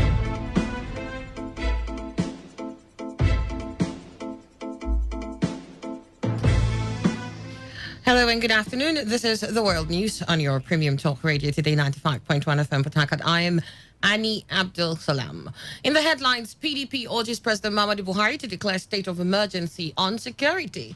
New GOC, 6th Division of Nigerian Army, resumes duty in Port Harcourt. Civil society in River State issues 2-week ultimatum to State Police Command to prosecute killer officer. And on the foreign scene, Tanzania announces it has no plans to import COVID-19 vaccine. And now the details.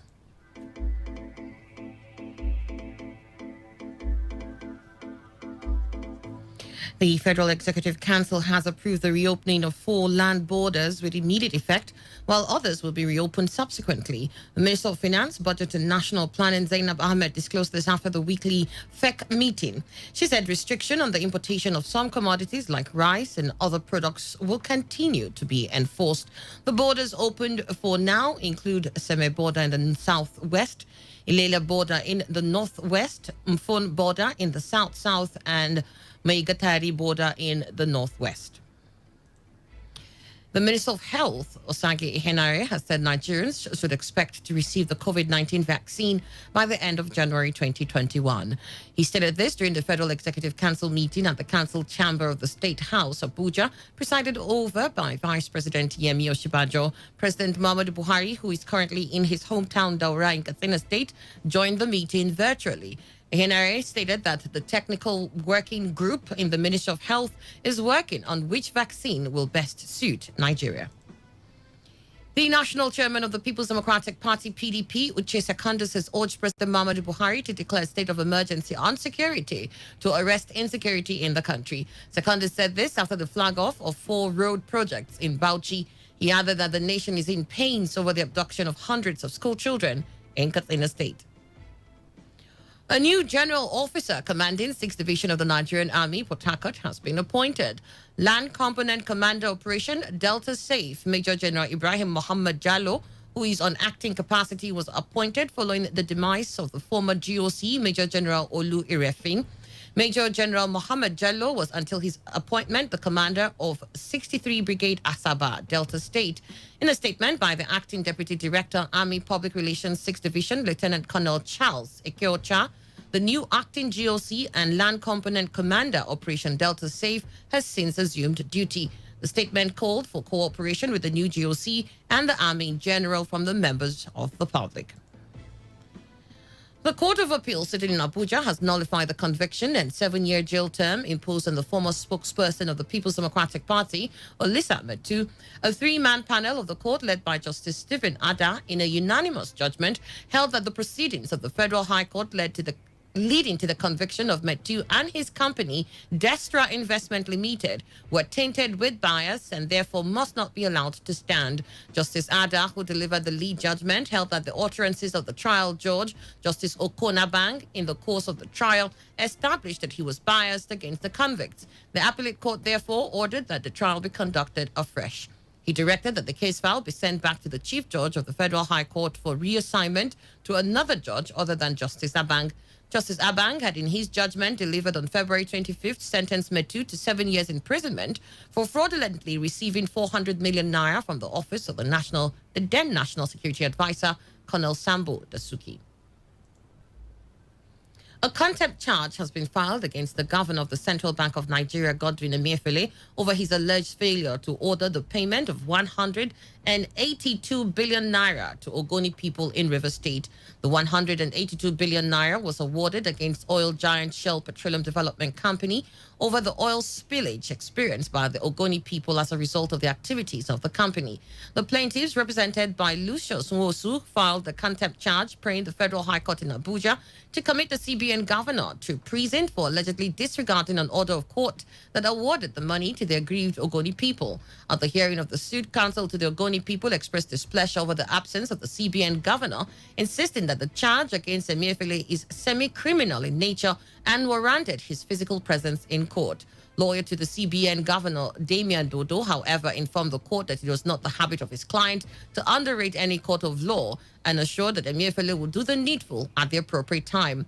On his part, the counsel representing Shell Petroleum Development Company, Olawale Akoni, informed the court that he had filed a motion praying the court to dismiss the contempt charge or, in the alternative, to stay proceedings after taking arguments. Justice Taiwo, while adjourning the matter to January 26, 2021, directed the CBN governor and other parties to obey court orders. A River State High Court sitting in Port Harcourt has ordered the State Commissioner of Police, Joseph Mukan, to produce 1 Sergeant Amanzi Dike and other officers in the State Criminal Investigation Department, CID, who were part of the investigation team in a case involving one Beatrice Ogunka, who is on administrative bail. Justice Sika Henry Aprioku, while ruling on the matter brought by the River State government against Promise Thompson, Lucky Nwakoma, Queen Chisom Lucky, and Beatrice Ogunka as defendants, ordered the CP to produce Beatrice Ogunka on the 21st of December 2020. Justice Aprioku said the CP wants the CP to appear in court on the 21st of December 2020 to explain the whereabouts of Sergeant Amanzi Dike and other officers who were part of the investigation team and produce Beatrice Ogunka. Our correspondent Uchendu Ejowo reported the trial judge threatened to issue a bench warrant against the Commissioner of Police should he fail to appear in court on the 10th. Should he fail to appear in court at 10 a.m. on Monday, the 21st of December 2020. It was gathered that Sergeant Amanzi Dike and members of his investigation team are alleged to have granted bail to some suspects who were arrested on allegations of murder and stealing and allowed them to flee. Members of Diob Vigilante Group in Port Harcourt City local government area of River State, led by Prince Amatari, have been accused of breaking into the apartments of some residents in Diob. Some of the occupants of the houses, Gift and Mary, who narrated their ordeal in the hands of the local vigilante members, said their properties, including wristwatches, necklaces, shoes, and the sum of 32,000 naira, were taken away. The respondents claimed that the vigilante members had introduced themselves as DSS officers before gaining entrance. When we were sleeping, some men now came. When they came, they said we should open this door. Me and my brother was sleeping, so we refused opening the door. What they were shouting, we are DSS, so we are DSS. I said, which kind of DSS is this that came by this night? What did they do now? The next thing, what we did was we ran away. When we ran away, they now break our door and enter. They carried my phone, they carried my wristwatch, my brother's shoe, and they carried my market money, 32,000, without police. What did I do now that makes Dio Vigilante to come and answer our door last night? So we were surprised what happened last night. When we went to the police station, we make entry. They said that we should not worry, that they will get them arrested. When I come outside, I see when dog they shout. As I open door, I can't see the dog. I can't see the dog come out. I can't see many people. One cover in face. Around 3 o'clock, as I see them, I enter house. I can't hear when they bash dog. They tear my house. They tear the place of my picking. They keep something. They tear them. In his reaction, the leader of the Diob Vigilante, Prince Amatari, who acknowledged that they also bear Diob Security Service, DSS, said his men were at the said house in search of some hoodlums based on the tip-off, where they recovered the items which were mentioned by the affected residents. If such person has such claim, why didn't the person go to police station and make official report? If she reported it to the police should make their own findings and arrest of that. Now my men got that information. They swing into action, going for a monkey to only waterfront. Then with the information they said that a monkey took the back door and escaped. So whoever that says that the jubilant went to remove their things, tell that person to come, let the person come and show me the house that they removed those things. Because in one of the house, one of the criminals also carried his plasma television out. If you are not a criminal, people come to your place, why are you running? They will now go to the back because police are looking for you. You now go from the back and start giving allegation. If you have the genuine allegation, now in the first place, why would you make some person escape through the window? And my boys said they don't even know that there are even back doors. When they arrested these boys, the houses are open. They even called me that midnight. Now they are with 2 wristwatches with 1 phone. While the River State Police Command is yet to react to the incident, our correspondent, however, reports that a senior officer attached to Ilabuchi Police Station has confirmed receiving such complaints from some persons. You're listening to The World News on Today 95.1 FM, Voice of the People. After the break, more news, foreign and sports stories. Stay with us. Every hour, when the big stories break, depend on our 24-hour news team to bring you the latest. Today, 95.1 FM.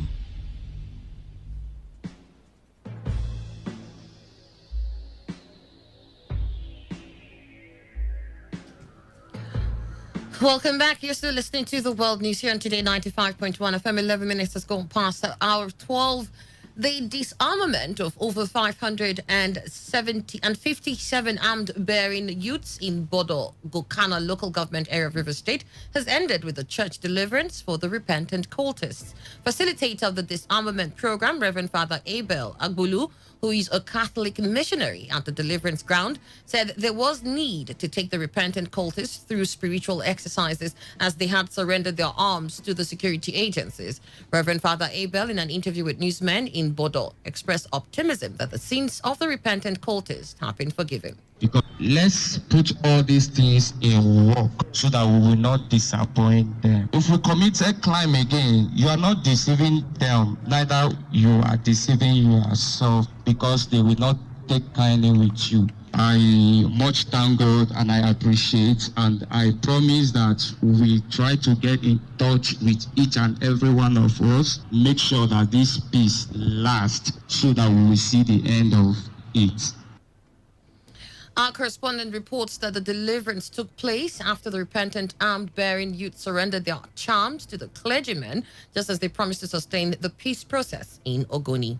These were men that were engaged in some violence for close to 9 consecutive months, especially after the 2019 presidential and state elections. And seemed to be skyrocketing, seemed to be escalating, and lives were being lost.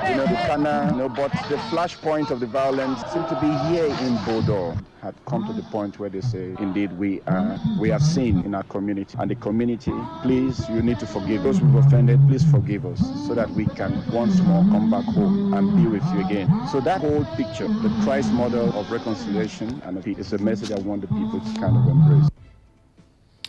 Some over 500 repentant cultists in Gokana community surrendered their arms to the security agencies on the 3rd of December in a disarmament exercise facilitated by Reverend Father Abel Agbulu. River State civil society organizations have given a 2-week ultimatum to the Nigerian police to prosecute the officer involved in the death of the tricycle rider in Rupoko in Obiakpo local government area of the state. NFR George Will, in an interview with correspondent Sandra Kenneth, said the family of the deceased should be immediately compensated by the Commissioner of Police. Condemning the incident, NFR noted that the act was done on a day set aside for the celebration of human rights across the world. Complaints made to our office equally heavy that several persons outside the keke driver were injured or killed during the protest that erupted as a result of the killing of the keke rider. What is most worrisome is the fact that this heinous crime against humanity was carried out on the 10th of December 2020, a day set aside to celebrate human rights of citizens all over the world. As the foremost citizen coalition in the state, we are calling on the Commissioner of Police to, within 2 weeks, remedy the desecration of the International Human Rights Day by prosecute the officers that killed the keke rider and other officers who maimed and killed protesters. Conduct psychological evaluation of all officers bearing arms within the command and arrest officers taking alcoholic drinks while on duty. Prosecute senior officers who put some of these junior officers under pressure to bring returns. Any senior officer linked to this crime should be punished. Finally, Reeve Sesu call on the Rivers State Governor as the Chief Security Officer of Rivers State to join all remaining Rivers people to condemn this barbaric act and make plans to compensate victims and their families. Primary health workers in River State have issued 14 days ultimatum to the state government to address all of its demands or risk an industrial action. The health workers, under the aegis of the Primary Healthcare Workers Association of Nigeria, said they will shut down all primary healthcare centers across the state at the end of the 2-week ultimatum. President of the association, Daniel Ateme, who read the communique at the end of a meeting of the group in Port Harcourt, also threatened to resume the suit against the state government at the National Industrial Court if it fails to address all their demands. Rivers State government and its agencies alike, thus the Rivers State Primary Healthcare Management Board and the Local Government Service Commission, are hereby given 14 days to address all the issues complained of in our communique and also define where we really stand or risk an industrial action thenceforth. We shall also direct all our members to totally down tool and shut down all primary health care centers in Rivers State at the expiration of our ultimatum should government fail to address our issues. Then we will also resume or go back to the lawsuit against River State government and its agencies to really assert our right before the law court if government also fails to address the issues we have complained of. Daniel Ateme further disclosed some of the group's demands, including the non-promotion of primary healthcare workers in the state for several years. That non-implementation of primary healthcare workers by Rivers State Primary Healthcare Management Board Law Number 10, 2010, thereby holding our industrial fortunes and civil service career into a standstill, is the worst calamity that could happen to any living being. Our undefined employer are a place of standing that is unclarified and characterized with a scenario where the local government council pays primary healthcare workers in their mercy and at random with a great disparity, and the primary healthcare management board supervises as purportedly given by legal powers by law as our employer, is a mirage and a paradox to ordinary reasoning or common sense.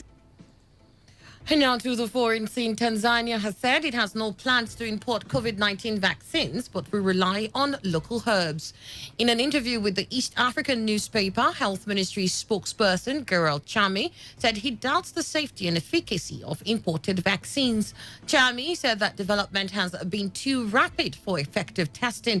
Tanzania's approach to COVID-19 has been at odds with its East African neighbors, which have seen a recent surge in cases. President John Magufuli said that the country was free of the virus after the country stopped reporting new cases at the end of April.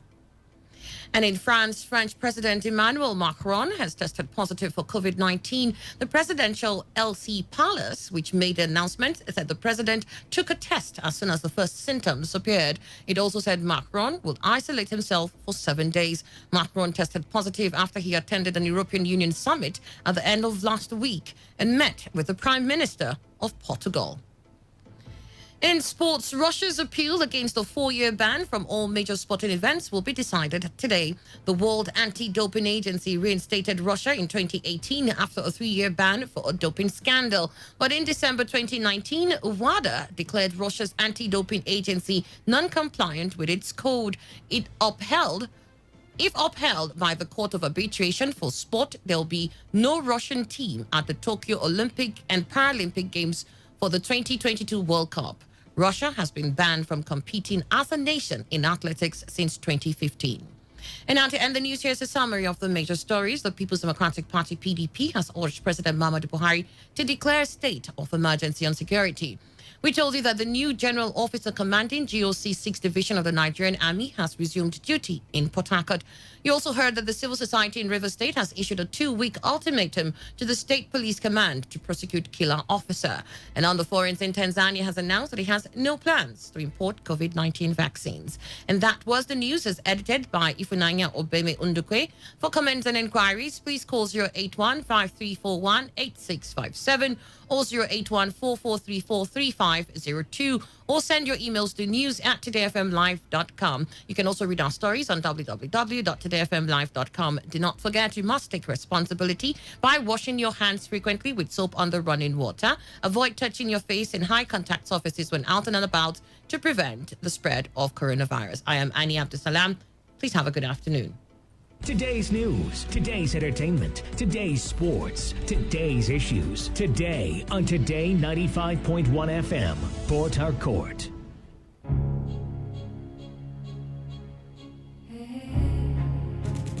You know what? Open that door now. I go match and down. Oh yeah, give me that thing. Come on, give me the phone. Give me that thing. Oh yeah, shoot that police. They go over. Insecurity has become a common factor in our general language within the Nigerian space, no doubt. Not only has it become a threat, it has begun taking diverse dimension we cannot ignore. A solution we seek. A desire to stop the trend is imminent. Waste up 2 seconds. God, hey Jesus. Straight bullet, though. What kind of country is this? A boy I just said to go and buy something. What kind of thing is straight bullet from where? I'm finished though.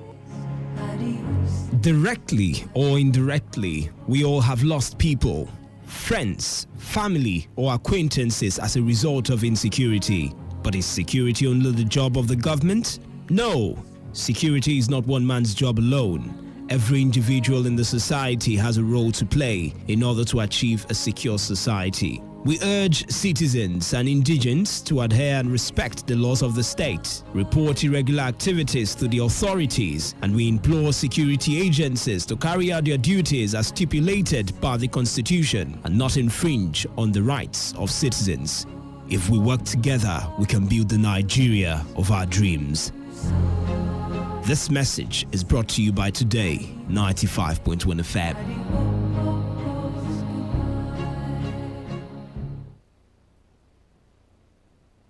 When your heart is broken, or when you're feeling down, so when you feel you are so lonely, you need the love from above. Oh yeah, we all need the kind of love, special love. You got a love from above. Oh yeah, we all need the kind of love, special love. We got a love from above. This is All Plus One. Season's greetings to you from Today 95.1 FM, Port Harcourt.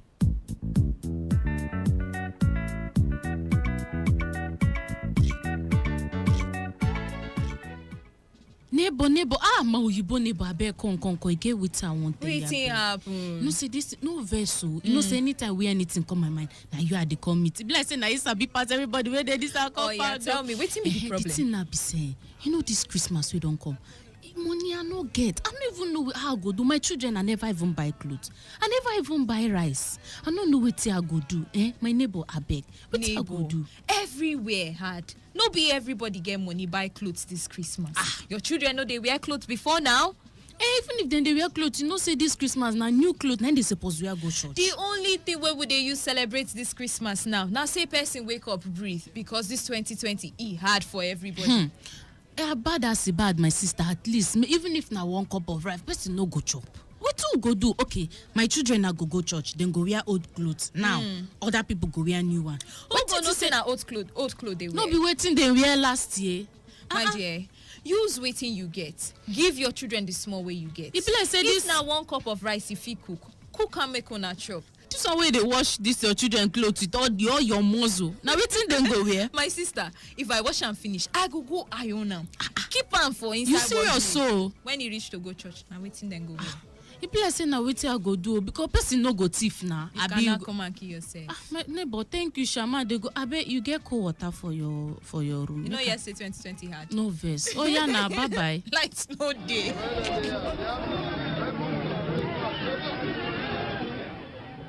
Okay, my people. Mona no vex, eh? I know take una time. Oga, they come, I beg. Mona no vex. Now just. Go, they come. You know expensive. Just there, they come. Now just now brief meeting with this. Waiting happen. This season now, because some of my friends outside this place, they just give me hints now. Say they don't put price for things. Not true. Yes. You know, sir, forget. They don't put price for things. This now Christmas. We need to increase price of goods. Yes, now supposed make. Yes, we now normal thing now. Now festive period be this. What's in this one they talk? See, hold on. This is festive period. The thing is this. Now we they make our money. Now our season. Now our season be this. That's the reason why I call for this meeting. We need to increase price of things. Ranging yes. Yes, so we need to increase them. Now we go make our money. Now. Okay, like how much now? How much we go increase for the thing? See, like our rice now, at least additional 5,000. I beg you, what did they do you? Make you understand. Now Nigeria with the anyhow you put down, they go buy. Even if you sell one bag of rice, 1 million, they go see buy and people go see now. You know go cook rice. People go cook. Not true. As the leader of this market, yes, that's why they call this meeting. We agree with you. I agree. No, agree now. We need to